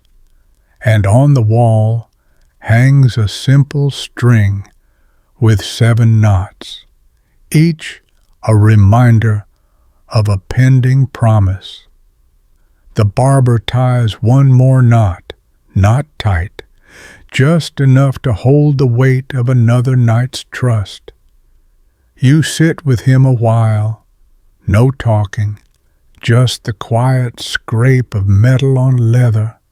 The room smells of cloves, blood, and damp wool. Somewhere down the alley, a drunk sings off-key, followed by a loud splash and the offended squawk of a goose. It's a peaceful moment, oddly, because here, in this small stone shop, a man with a steady hand and a clean blade balances more than just the humors of the body. He balances promises. You're back in the shop before dawn, drawn in by a faint light and a low murmur that isn't prayer and isn't business. It's preparation. The barber has already swept the rushes, warmed the irons, and hung the morning's water to heat above the hearth. And on the worn wooden chair near the fire sits a man with his cloak drawn tight, boots still muddy from travel, and a hand shaken just slightly on his knee. This is not a haircut. This is a confession, or something like it, because here's the strange truth. In many medieval towns, the barber was not just a healer or a financier. He was also a listener, a confidant, sometimes a confessor, when no priest was available or welcome. Mainstream historical fact: in parts of Italy and France, especially in market towns without resident clergy, barbers often served as secular intermediaries for disputes, secrets, or quiet negotiations. Some even mediated between feuding families or passed along messages to guild leaders and magistrates. But it wasn't always formal. Sometimes people just needed to talk to someone who kept their mouth shut. The traveler today isn't sick. He isn't wounded. He simply needs to know if a certain debt owed to a man now dead can be safely repaid to the heir, quietly, off the books, without rekindling an old blood feud that once nearly turned the village into a bonfire. The barber pours 2 cups of watered wine, lights a bit of sage, and says nothing. The man speaks and speaks. He speaks of cousins who married enemies, of grain stolen in famine, of a pig that wandered into the wrong garden and started a fight that ended with 3 broken arms and 1 ruined betrothal. He speaks of the dead and the nearly dead and the ones who've changed names to start fresh.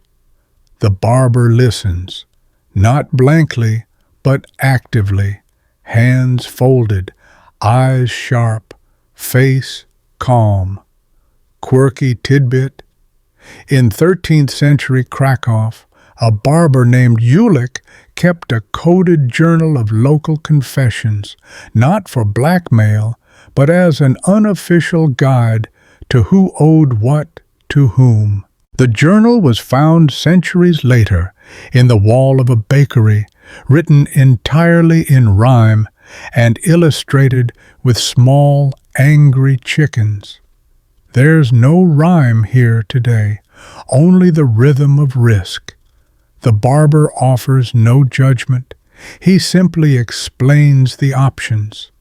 Repay the heir publicly with interest and risk stirring up the feud, or repay privately with a witness and gift a symbolic item, a belt, a loaf of bread, a pewter cup, to redirect the gesture from coin to reconciliation.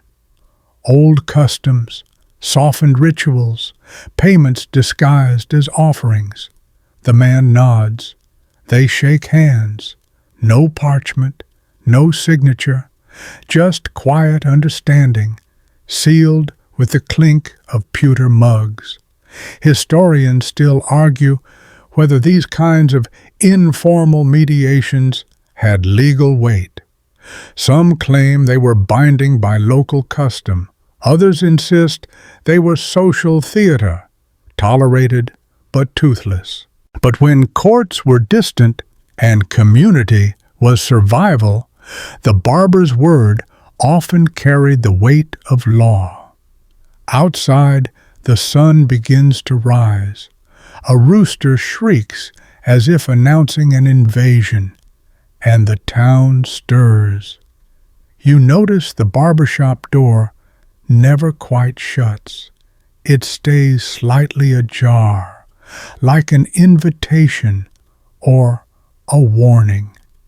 Inside, the air is warm. Outside, the world begins again. The baker rolls out dough. The fishmonger coughs salt into the street. Somewhere, a dog steals a scrap and gets chased with a broom. The traveler finishes his drink, thanks the barber with a nod, and vanishes into the waking fog. The barber refills the basin, wipes down the chair, and sets out the morning's first towel. No one would guess what just passed through this room. No one ever does. Because for all the blades and bandages, the poles and pouches, the true sharpest tool in the barber's kit is silence. He cuts through stories without leaving scars. He binds people not with thread, but with the invisible stitches of mutual debt and common sense. And you, well, you're still watching, still listening. You wonder how many other shops like this dotted the medieval world, part surgery, part sanctuary, part secret keeper's den. No shrine, no throne, just a basin, a bench, and a man who hears what the town won't say aloud. He sharpens a razor, and the day begins. The morning crowds are gathering now. Cobblestones slick with dew echo the sound of wooden sandals, hooves, and wheelbarrows bumping past. Children chase chickens into alleyways. Someone sells hot chestnuts from a copper pan near the well. And the barber shop? It's already full. Not with paying clients, not yet, but with watchers, gossip seekers, the town's informal information network, convening like clockwork around this one strangely central space. There's the baker's son, delivering bread and sticking around too long. A nun who claims she's just passing by, but sits conspicuously near the window. An apprentice mason with bad knees that seem to ache only on days when the town reeve stops in for a shave. Because, you see, the barber shop isn't just a place to get patched up or shorn, it's a news hub. A medieval rumor mill with razors. Mainstream historical fact? In towns from Bruges to Bologna, barbershops functioned as crucial nodes of social exchange. Before formal newspapers, these spots traded in verbal footnotes to local life. Who was sick, who got married, who owed whom, and who fell into the canal last week after too much ale. The barber never repeats a word, officially, but he lets things slip, accidentally, on purpose. He might casually mention that the alderman's nephew is walking with a limp, or that 3 boats arrived last night with crates marked not grain. He might examine a man's scalp and ask, "Still working late for that moneylender?" Loud enough to reach the back of the room. Is it medical curiosity? Or gossip with a dash of plausible deniability? You decide. Quirky tidbit? In 14th century Barcelona, one barber famously hung a wax ear on his doorpost. Supposedly, it was a joke. "The ear hears all, but tells none," read the painted motto below. But locals swore it wiggled whenever someone lied inside the shop. Children refused to walk past after dark. Back in today's scene, a courier arrives, dusty, harried, clearly new to town. He steps in, asks where to find the silversmith. 5 people answer at once. 5 different directions. None are correct. The barber finally points with his comb. Couriers learn quickly. You ask the barber, or you wander for hours, and it goes both ways. Want to know who's cheating at the weekly dice game? The barber's chair knows. Need to guess how long until the next tax collection? Count how many reeves have stopped in for a quick trim. Curious whether the miller's daughter is engaged yet? She just bought rosemary oil here, 2 bottles. Historians still argue whether this informal information economy truly shaped medieval towns.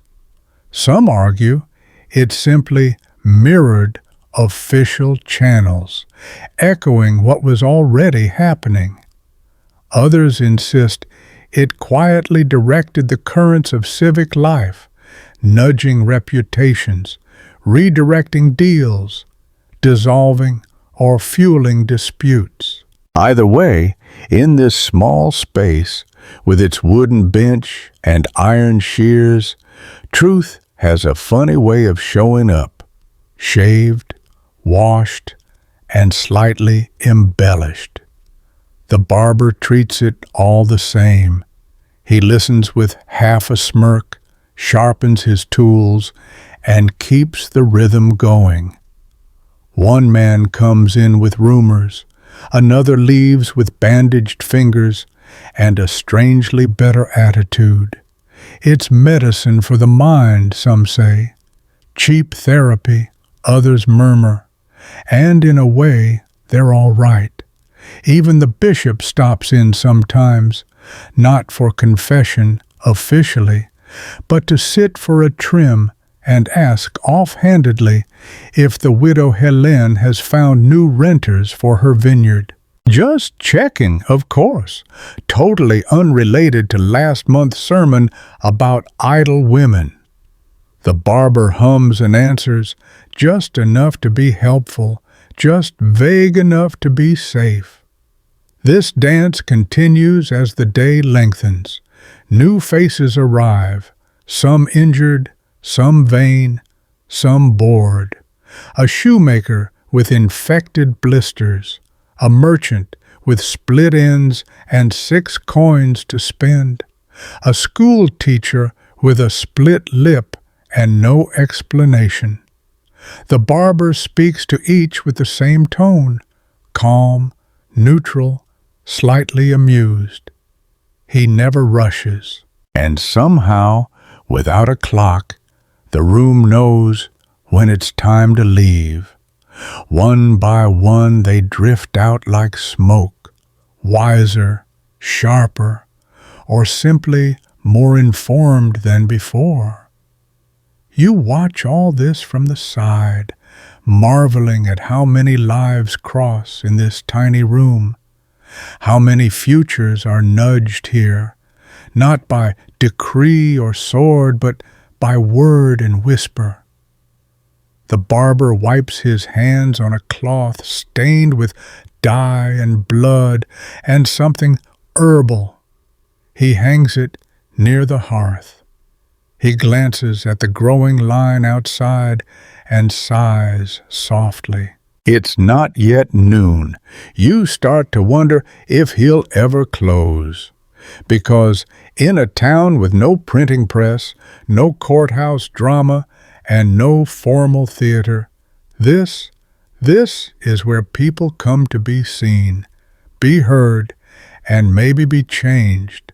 Not with sermons, not with speeches, just with scissors and soap, and a whisper.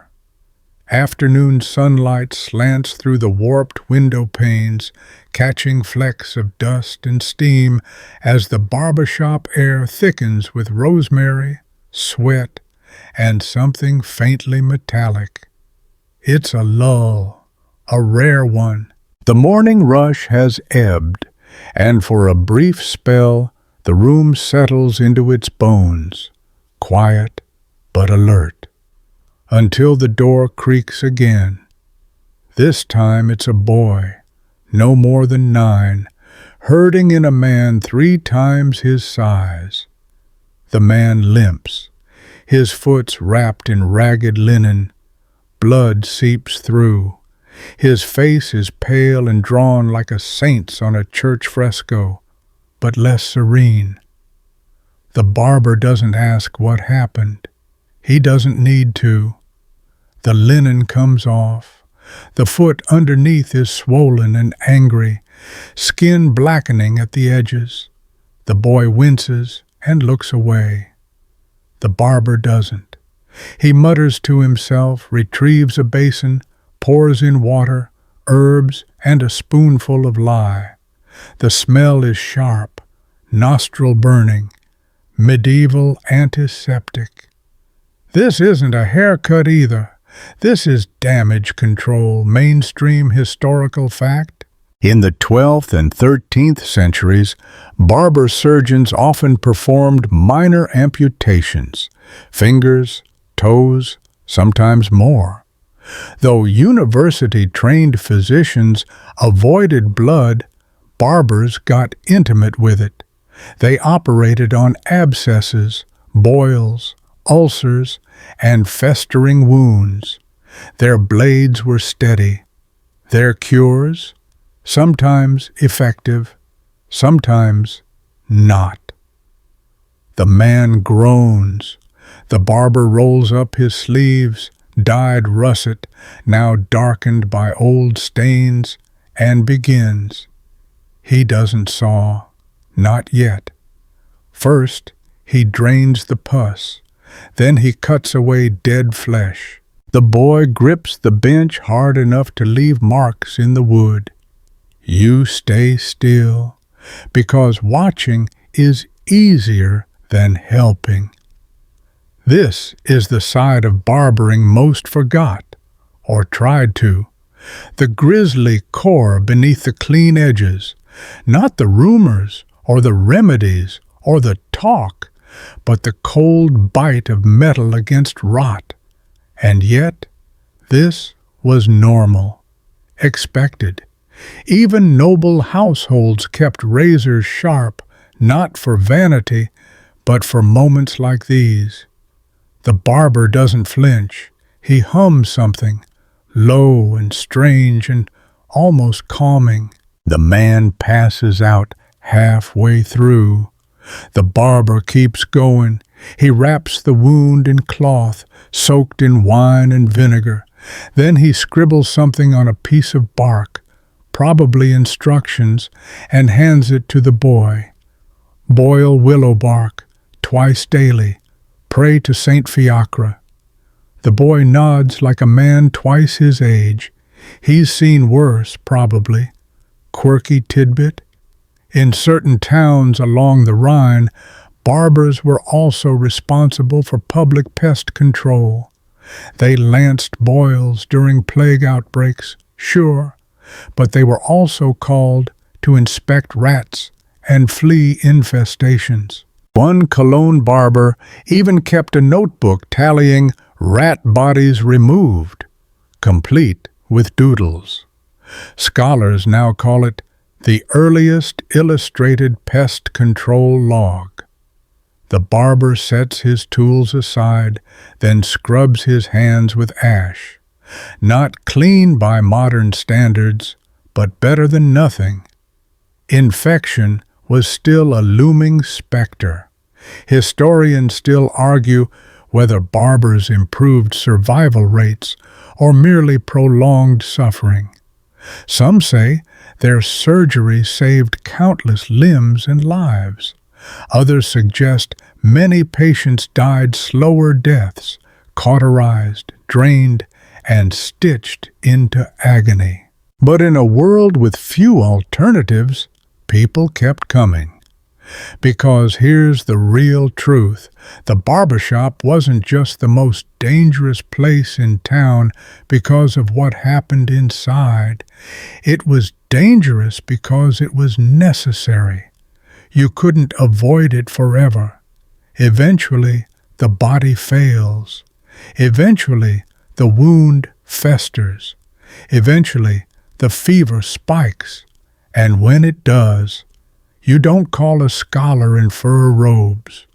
You go to the man with iron tools and rough hands. You go to the barber. Outside, the town goes on. The tanner's boy tries to kiss the baker's daughter. Two pigeons fight over a crust. A donkey relieves itself near the apothecary's stoop. Life continues. Inside, the patient stirs, half awake, half elsewhere. The barber doesn't speak. He just tucks an extra bit of wool under the man's head and checks the bindings again. He lights a sprig of lavender to mask the smell. And for a brief moment, the room almost feels peaceful. Until someone screams outside. Another injury, a drunken stumble, a street scuffle. The barber glances toward the window, sighs, sharpens a knife, and you realize there's no end to this, no shift change, no holidays, just blood and blades and the slow, stubborn fight against mortality, one wound at a time. You don't even see the next patient enter. The door must have creaked, but you missed it. One moment, the barber is wiping his blade. The next, there's a man sitting stiffly in the corner, pale as curdled milk, and gripping his arm like it's about to fall off. He doesn't speak. The barber doesn't ask. This isn't a social call. This is bloodletting. Now, before you gag at the thought of someone voluntarily getting their veins opened like a tap, just know it was standard, expected, even recommended. Mainstream historical fact: throughout the medieval world, bloodletting was one of the most prescribed medical treatments. It was thought to rebalance the body's four humors: blood, phlegm, black bile, and yellow bile. Too sluggish? Let some blood out. Feverish? Drain the heat. Melancholy? Try a leech. Yes, really. The man in the chair removes his overshirt. His tunic underneath is teal, stained dark under the arms. He stretches out his left arm onto the cutting board. Doesn't flinch. He's done this before. The barber selects his tools. No scissors this time, just a small brass bowl, a strip of saffron-dyed cloth, and a blade honed like a saint's patience. He wraps the cloth just above the elbow, tight enough to raise the veins. Then, with a flick of the wrist and no ceremony, the blade kisses skin, and out it comes, a thin stream, dark and steady. The man doesn't move. He just watches the bowl fill. Quirky tidbit: in medieval Paris, barbers were trained to identify the best bleeding points on the body, anatomical hot spots believed to influence specific organs. A vein on the ankle for spleen complaints, one behind the ear for headaches.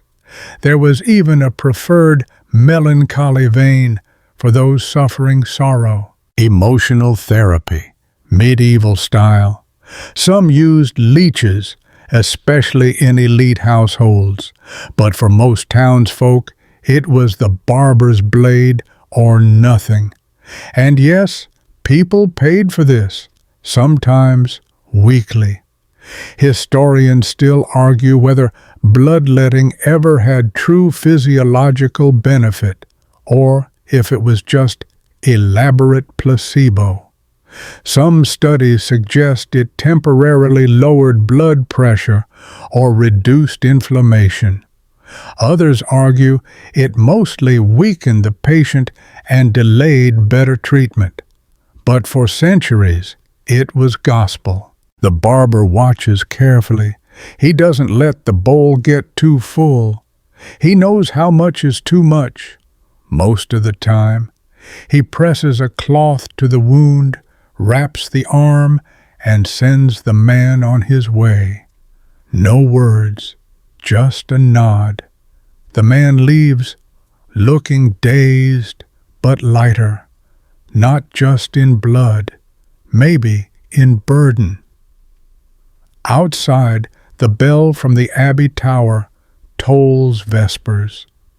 The barber moves slowly now, rinsing the blade in cold vinegar, then hanging it beside the others, each with a distinct handle carved from bone, wood, or antler, like a priest hanging up relics. You notice something odd then. Above the tools, on a shelf half hidden by a tapestry, is a small book, hand-bound, dusty, and worn at the corners. The barber catches your glance and, without a word, slides it down.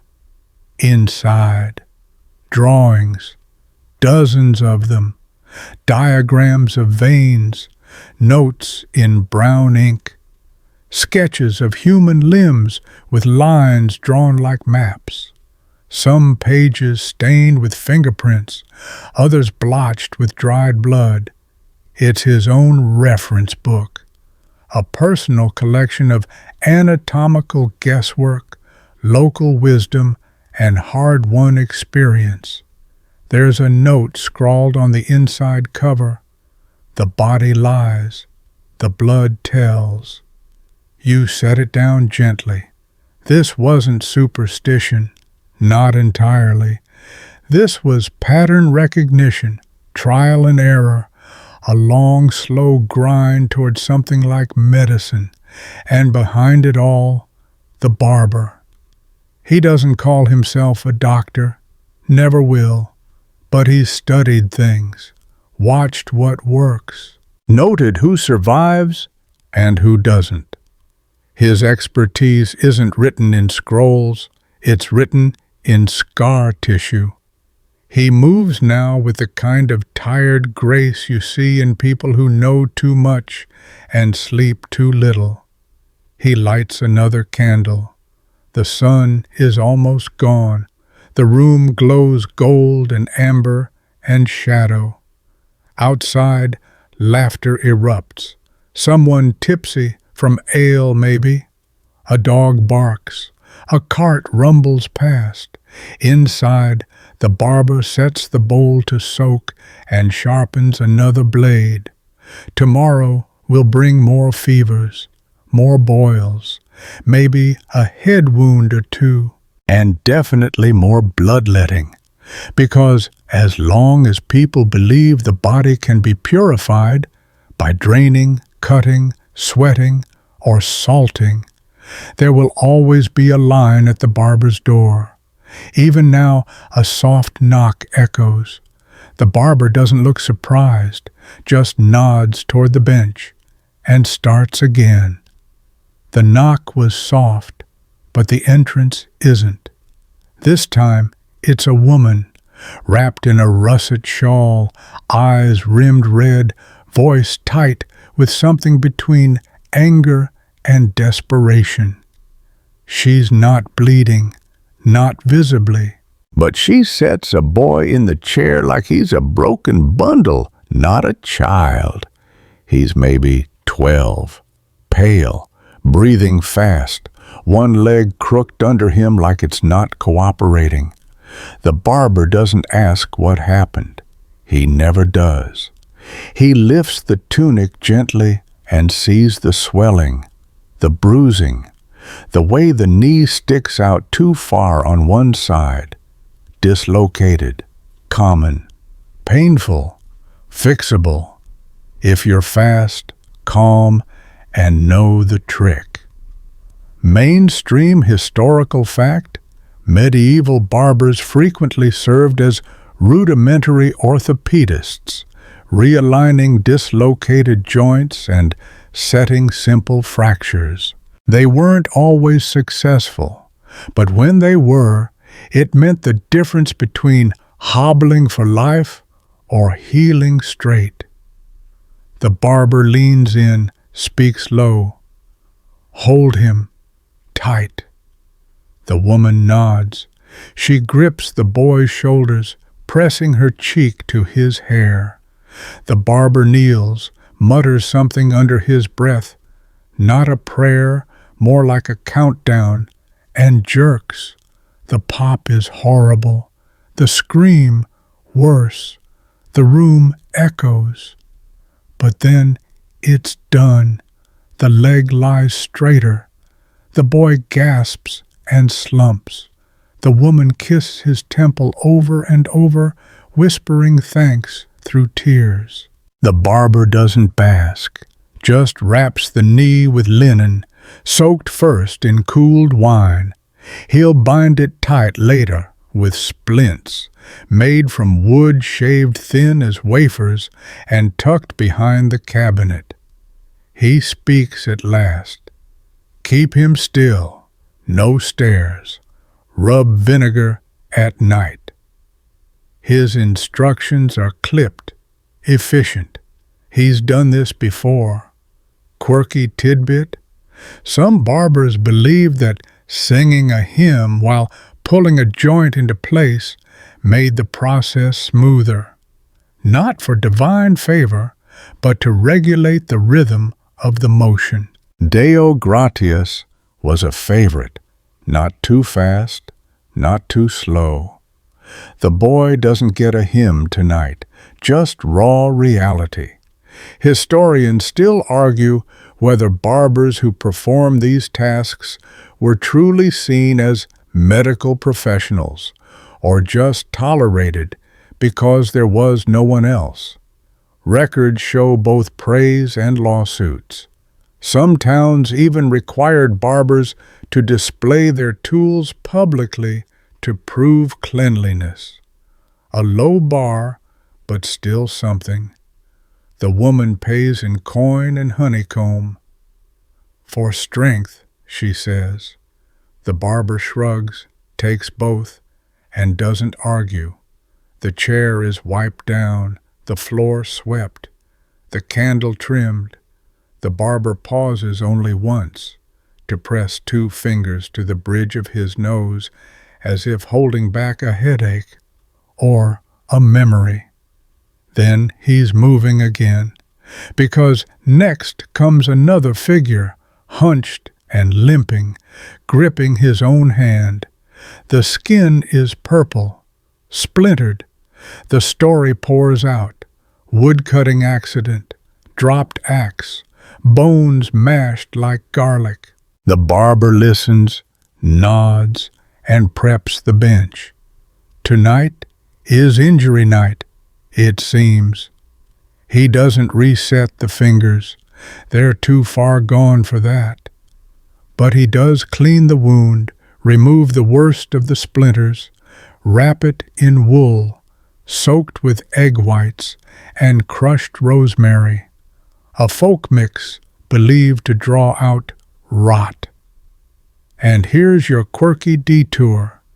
In some regions, egg whites were used as a kind of medieval surgical glue, sticky, sterile when fresh, and easy to apply. Add herbs, and you had a passable antiseptic wrap. Not FDA approved, but better than dirt. As the man winces, the barber says softly, "You'll keep the hand, but not the grip." A harsh truth given gently. The patient doesn't cry, just nods. He leaves with a bandage and a bottle of vinegar to clean it daily. There's a rhythm now, a pulse. This is the barber at his steadiest, not just slicing beards or draining blood, but repairing damage done by life. Falls, tools, poor choices, bad luck. He's not a healer in the saintly sense. There's no halo over his bench. But he works.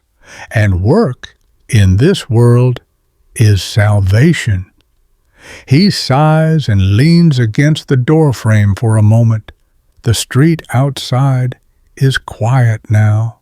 The moon's high. The wind has picked up, bringing with it the scent of hearth smoke and distant roasting onions. Inside, the room holds warmth and stories. A broken leg set straight. A mangled hand rescued. A boy's scream echoing softer now. The barber doesn't smile, not really, but there's something in the way he nods once. To no one, like checking off an invisible list. Another night survived. Another batch of bodies mended, at least a little. He moves to the back of the room, removes his bloodied apron, and throws it in a bucket of vinegar and soapwort. Tomorrow he'll scrub it, or not. It depends how early the first patient comes. Historians often wonder about these men, caught between medicine and manual labor, between barbering and battlefield first aid. They rarely left writings. No manifestos, just nicks in their blades and names scribbled in parish records. But their legacy? It walks on every leg they reset, works with every hand they bandaged, breathes with every chest they freed from swelling or cough. The barber lights one final taper and sits briefly on the edge of the stool. He rubs his hands with lavender oil, more habit than hygiene. It's the one indulgence he allows, the scent of calm after a night of chaos. You're still here, watching. The workday's over, but the story's not yet. Outside, a dog howls. Inside, the barber's shadow leans long across the stone wall, flickering in candlelight like a second self. Tomorrow, it starts again. But tonight he rests. The barber's rest doesn't last long. A soft knock, then another, hesitant, like someone outside can't quite decide if they're in enough pain yet to ask for help. He exhales through his nose, tired, not annoyed, and opens the door.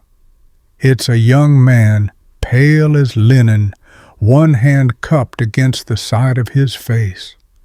Blood has trickled down his jaw and dried in a thin rust line on his neck. He lifts his chin and speaks through clenched teeth. Tooth won't stop.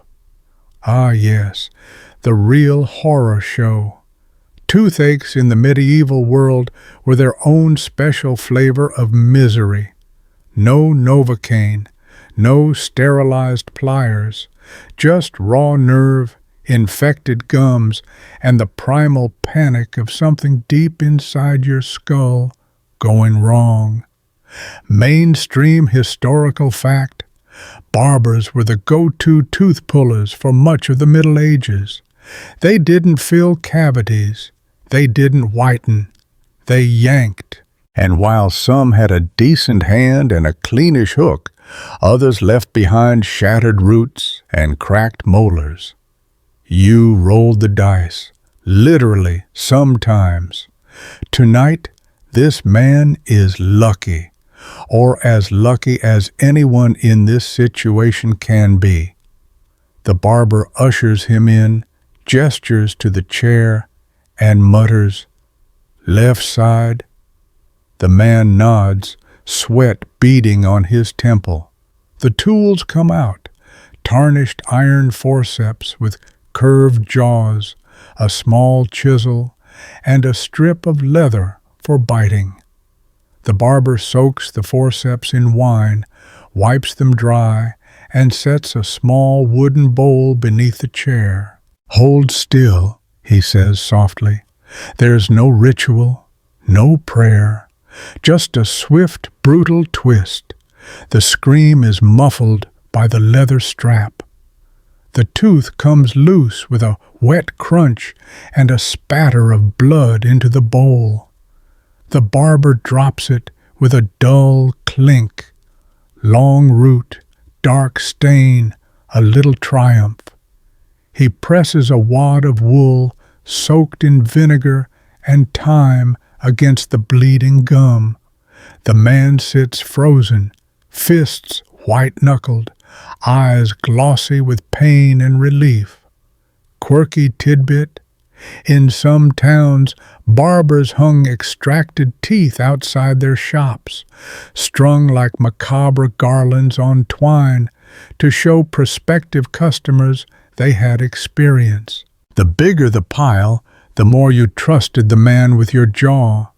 A strange business model, but apparently effective. The barber, thankfully, keeps no such trophies. Just a quiet nod as he drops the tooth in a metal dish and rinses his hands. The man stays seated for a moment, trembling slightly. "Thank you," he croaks. The barber doesn't reply. He just refolds the bloodied cloth, places it in the vinegar tub, and offers the man a small cup of watered wine. Swish, spit.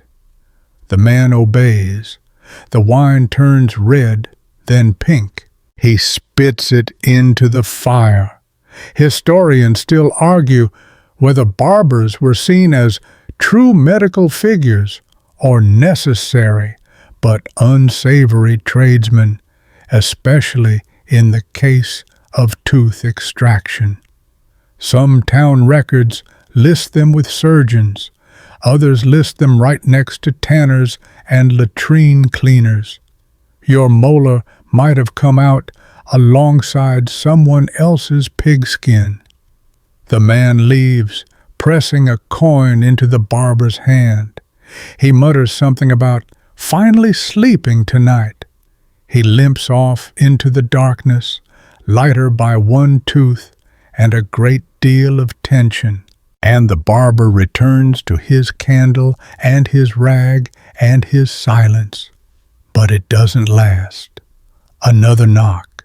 This one not at the door, but at the window. Tap, tap, tap. The barber pauses, then moves to unlatch the shutter.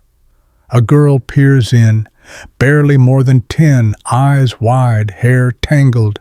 She doesn't speak, just holds up her hand. Her thumb is swollen, turning blue, a splinter of bone visible beneath split skin. The barber opens the window and helps her climb through. No questions. She's from the edge of town. He recognizes the eyes. She came with her mother once, months ago, for help with a burn. He says nothing, just lifts her onto the bench and examines the injury. Crushed in a door, maybe. The nail is dark, the skin split. The thumb might be lost if he doesn't act quickly. He moves swiftly now, washing the wound with wine, then wrapping it in cloth soaked in honey and moss paste. An old trick meant to fight infection. Mainstream fact again? Honey, especially raw and unfiltered, was a prized medieval antibacterial. Combined with sphagnum moss, it formed a makeshift antiseptic dressing. Not perfect, but surprisingly effective. She winces, but doesn't cry. The barber doesn't praise her, just nods once and gently places her hand in a linen sling. He gives her a boiled sweet from the jar in the corner, the only treat he keeps. "Tell your mother to soak it nightly," he says. "Come back in 2 days." She nods, tucks the candy in her cheek, and climbs back out the window without another word. He watches her disappear into the dark, and then, finally, he exhales. Because this is the part no one writes about. Not the shaving, not the bloodletting, not even the surgery. The steady stream of broken bodies that arrive without ceremony. A crushed finger, a bad tooth, a limp, a wound from a rusty nail, day after day, night after night. Each patient a story half told in bruises and blood. The barber cleans the floor again, the tools, his hands. He rubs rosemary on the blade handles and checks the fire. Almost out.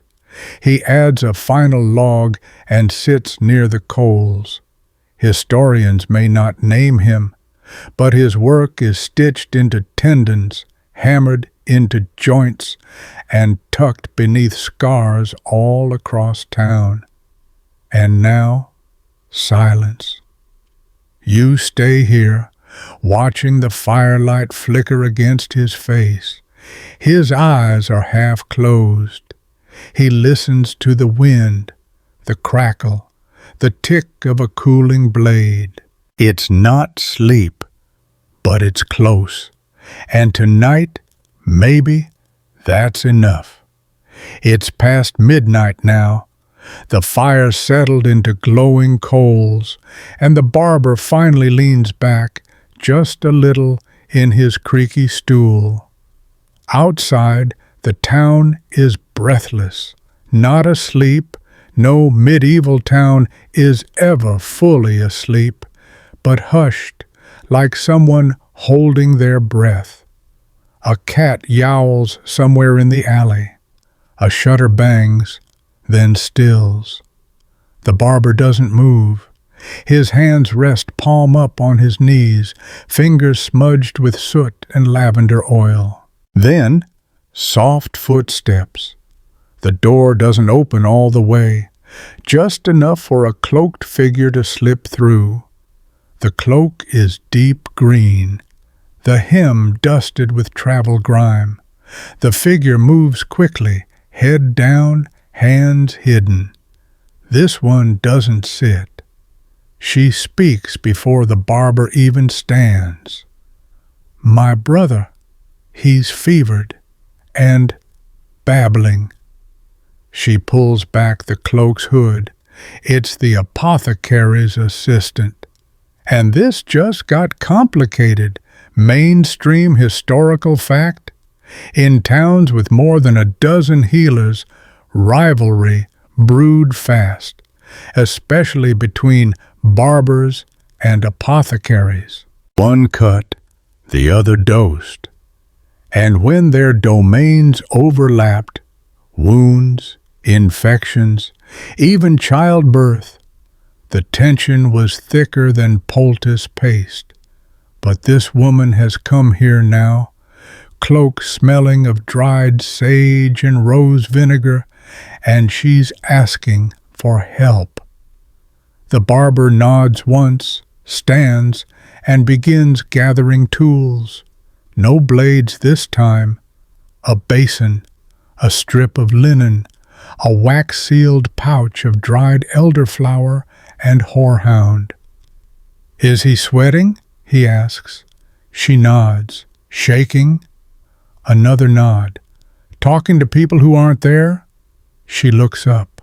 "Yes?" He doesn't curse or panic, just lifts a stone jug from beneath the bench.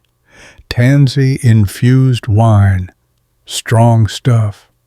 He tucks it under one arm, gathers his things in a leather satchel, and follows her into the dark.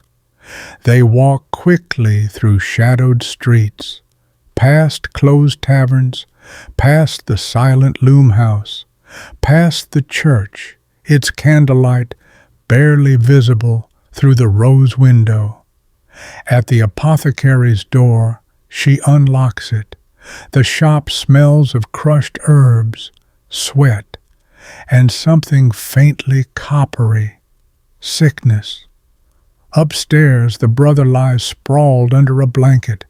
His skin is damp, eyes glassy, lips moving soundlessly. The barber steps in, sets his satchel on a stool, lights a taper.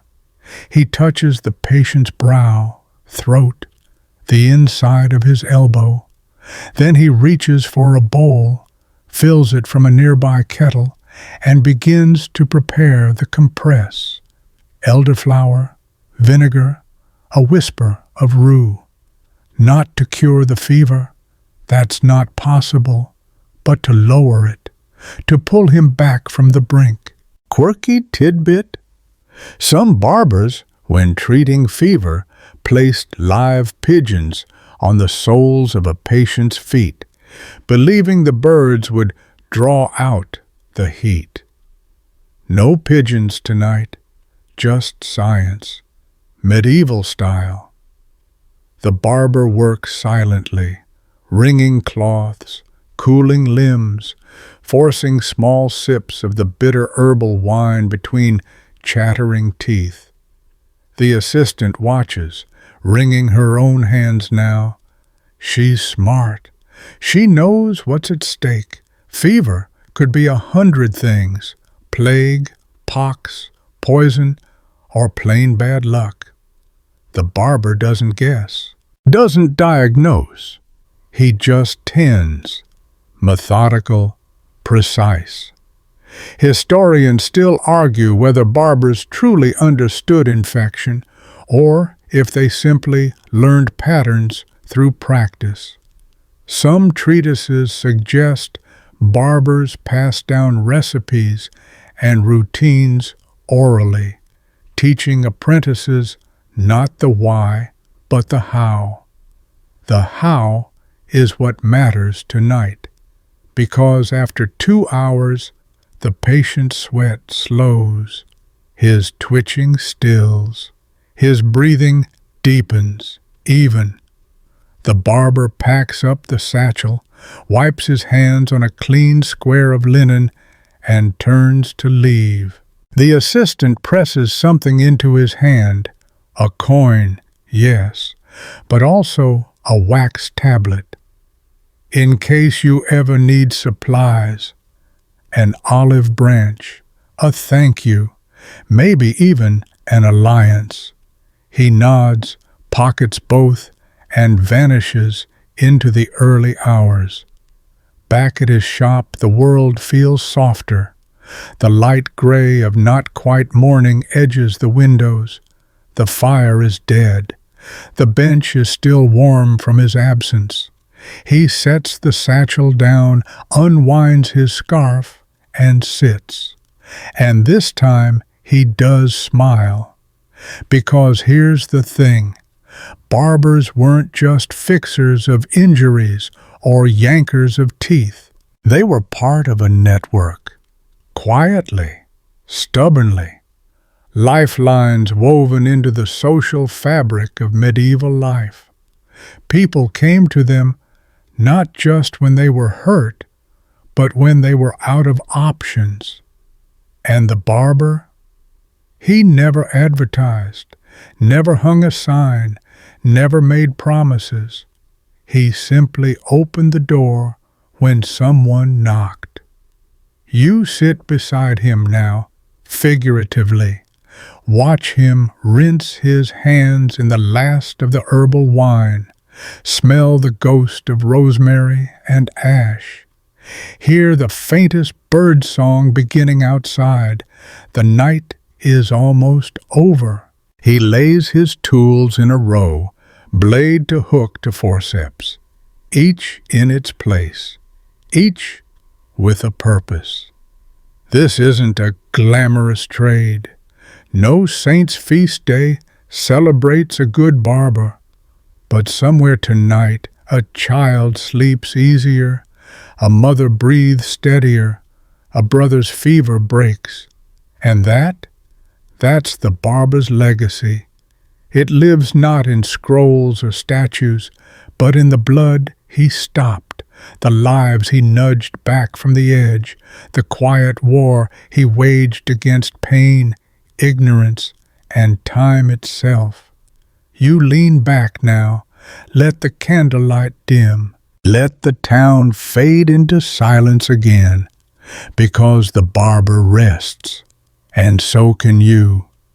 The town wakes slowly. Roosters cry like they've got something to prove. A bread cart rumbles past. The smithy's shutters bang open, metal on wood, on metal again. Morning fog clings to roof beams and chimneys before it melts into sun. But down the lane, the barber's shutters stay closed just a little longer. He's earned it. Inside, the shop smells of lye soap and pine shavings. Yesterday's tools are cleaned and tucked into drawers. The fire's fresh and crackling now, casting long shadows across the rush-strewn floor. The barber sits at his work table, pouring something into a glass vial. Tansy extract, you guess, judging by the bitter kick in the air. He adds a drop of camphor oil, stops the vial with wax, and labels it with a practiced flourish. Today is for restocking. Mainstream historical fact: most medieval barbers made their own supplies. Salves, ointments, herbal oils, even tonics for warding off infection or easing digestion. Apothecaries sold some, sure, But for a barber with limited coin and unlimited need, DIY was the default. He opens a wooden chest near the hearth. Inside, strips of linen, a pouch of yarrow root, a jar of crushed juniper, beeswax folded in cloth, each item meticulously catalogued. You wonder if he keeps lists in his head or hidden in the walls. There's no customer yet, but the bell will ring soon, so he sharpens blades. The strop hangs from a peg near the window, leather, worn smooth. He draws the blade across it slowly, back and forth, with the kind of focus usually reserved for prayers or coin counting. Outside, a voice calls. It's the cooper's boy, limping from yesterday's misstep with a barrel hoop. The barber opens the door, wordless, and motions him in. The boy smells like damp oak and sawdust. He winces with every step. The barber gestures to the bench, a clean cloth, warm water, a gentle hand. This isn't surgery. It's barely even triage. Just a splinter too deep for fingers to find, and a bruise that'll stiffen if it's not soaked. But he treats it like it matters, because to the boy it does. Quirky tidbit? In several towns, barbers were the first people to notice outbreaks, because children came limping in before priests heard the rumors, and bruises showed up before fevers hit. In one 14th century record from Flanders, a barber's early reports helped quarantine a fever cluster near the tannery. The boy leaves with a bound foot and a candied fennel seed. He'll tell his mother the barber was gruff but kind. He'll forget the pain in a day or two, but he won't forget who fixed it. And the barber? He sweeps the rushes, washes the cloth, dips the blade again in oil, just in case. Historians still argue whether barbers were seen as true healers or simply tolerated patchmen until something better arrived. But if you lived in a village where the nearest physician cost more than a sheep, the barber wasn't second best. He was the difference between worry and relief. Another visitor. This time, a woman with ash on her sleeve, probably from tending a sickbed. Her voice shakes as she explains her brother has a growth behind his ear. No money, she says, but she can trade eggs, maybe dried apples. The barber nods. He takes eggs. The barter economy has always run quietly alongside coin, especially where coin is scarce. A good barber knows the value of a chicken, a cobbler's favor, or a warm loaf still wrapped in cloth. He follows the woman back to her home, small, soot-streaked, heavy with the scent of illness. The patient lies on a cot, breathing shallowly. The lump is angry red. The barber inspects it. It's draining, but not yet dangerous. He slices a small slit, quick, efficient, applies a poultice of crushed garlic and vinegar, binds it with boiled linen, and murmurs something you don't quite catch. He doesn't promise healing, just care, and sometimes that's enough. By the time he returns to the shop, it's midday. There's a line now, not a crowd, not chaos. Just 3 people with small needs and big hope. A farmer with an infected knuckle, a washerwoman with a tooth too stubborn to stay, and a monk with a rash in a place no one dares name. The barber handles them all, quick, quiet, always with clean hands, warm water, and no nonsense. He sends the monk off with a salve of comfrey and a stern warning to stop borrowing undergarments. The monk blushes. The barber doesn't laugh. And that's the other thing. This is a place where shame thins out. You can bring your awkward, painful, embarrassing ailments, and no one asks more than what's needed to fix them. The sun begins to lower. The barber lights a lamp, pulls out parchment, begins to write.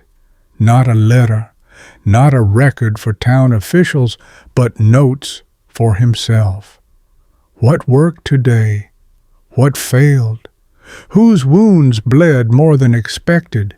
Who seemed weaker than they let on? He writes like someone who might not remember all this tomorrow, because he knows the mind forgets faster than the hand.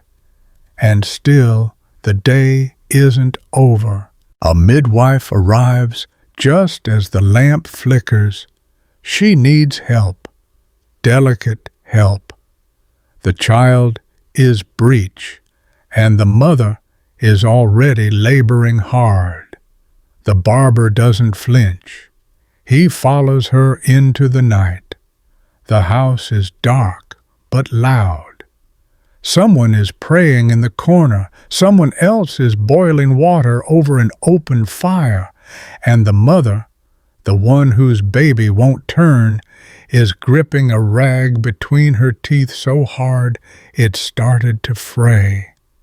The barber doesn't say much. He nods to the midwife, rolls up his sleeves, and washes his hands in a basin that smells faintly of thyme. The tools he's brought are few: a curved blade, a narrow cloth sling, and a small wooden hook carved smooth at the end. All of it wrapped in oilcloth, all of it clean. Mainstream historical fact: in many parts of medieval Europe, barbers were expected to assist with difficult births, especially in towns where physicians refused to attend women or where midwives had no backup for emergencies. They weren't birth specialists, but they were often the only other person in the village who understood anatomy. The labor grinds on. The child isn't turning. The midwife guides the barber's hands, gently, deliberately, until the shoulders ease free, one then the other. The baby arrives silent, and then a cry, a long, angry, beautiful cry. The barber lets out a breath he didn't know he was holding. The midwife takes over, swaddling the baby in a red cloth and handing him to a grandmother, weeping softly into her apron. The mother? Exhausted, but safe. The barber closes his kit, wipes his hands, and steps outside before anyone can ask him to stay. The midwife will get the thanks. That's how it should be. But as he walks back toward town, the air thick with the scent of chimney smoke and fresh bread, you can almost see it in the way his shoulders loosen. He knows what he did mattered. Quirky tidbit: there's a preserved 15th century account from a village near York where a barber was gifted an entire pig for saving a child during a breech birth. He refused it, then accepted just the pig's tail and hung it over his door as a charm. No one knows what happened to the pig. The tail, oddly, is still in the museum. By the time he returns to the shop, it's nearly dawn. The shutters are closed again. The hearth is cold. The barber sets his tools to soak, feeds the cat who has appeared, as always, just when food is available, and finally settles into his old oak chair. His hands are still trembling, not from fear, but from use. A day of fixing and cleaning and stitching and calming. A day like most, really. Historians still argue whether barbers like him were respected practitioners or just tolerated stopgaps between prayer and plague. But here's what no one disputes.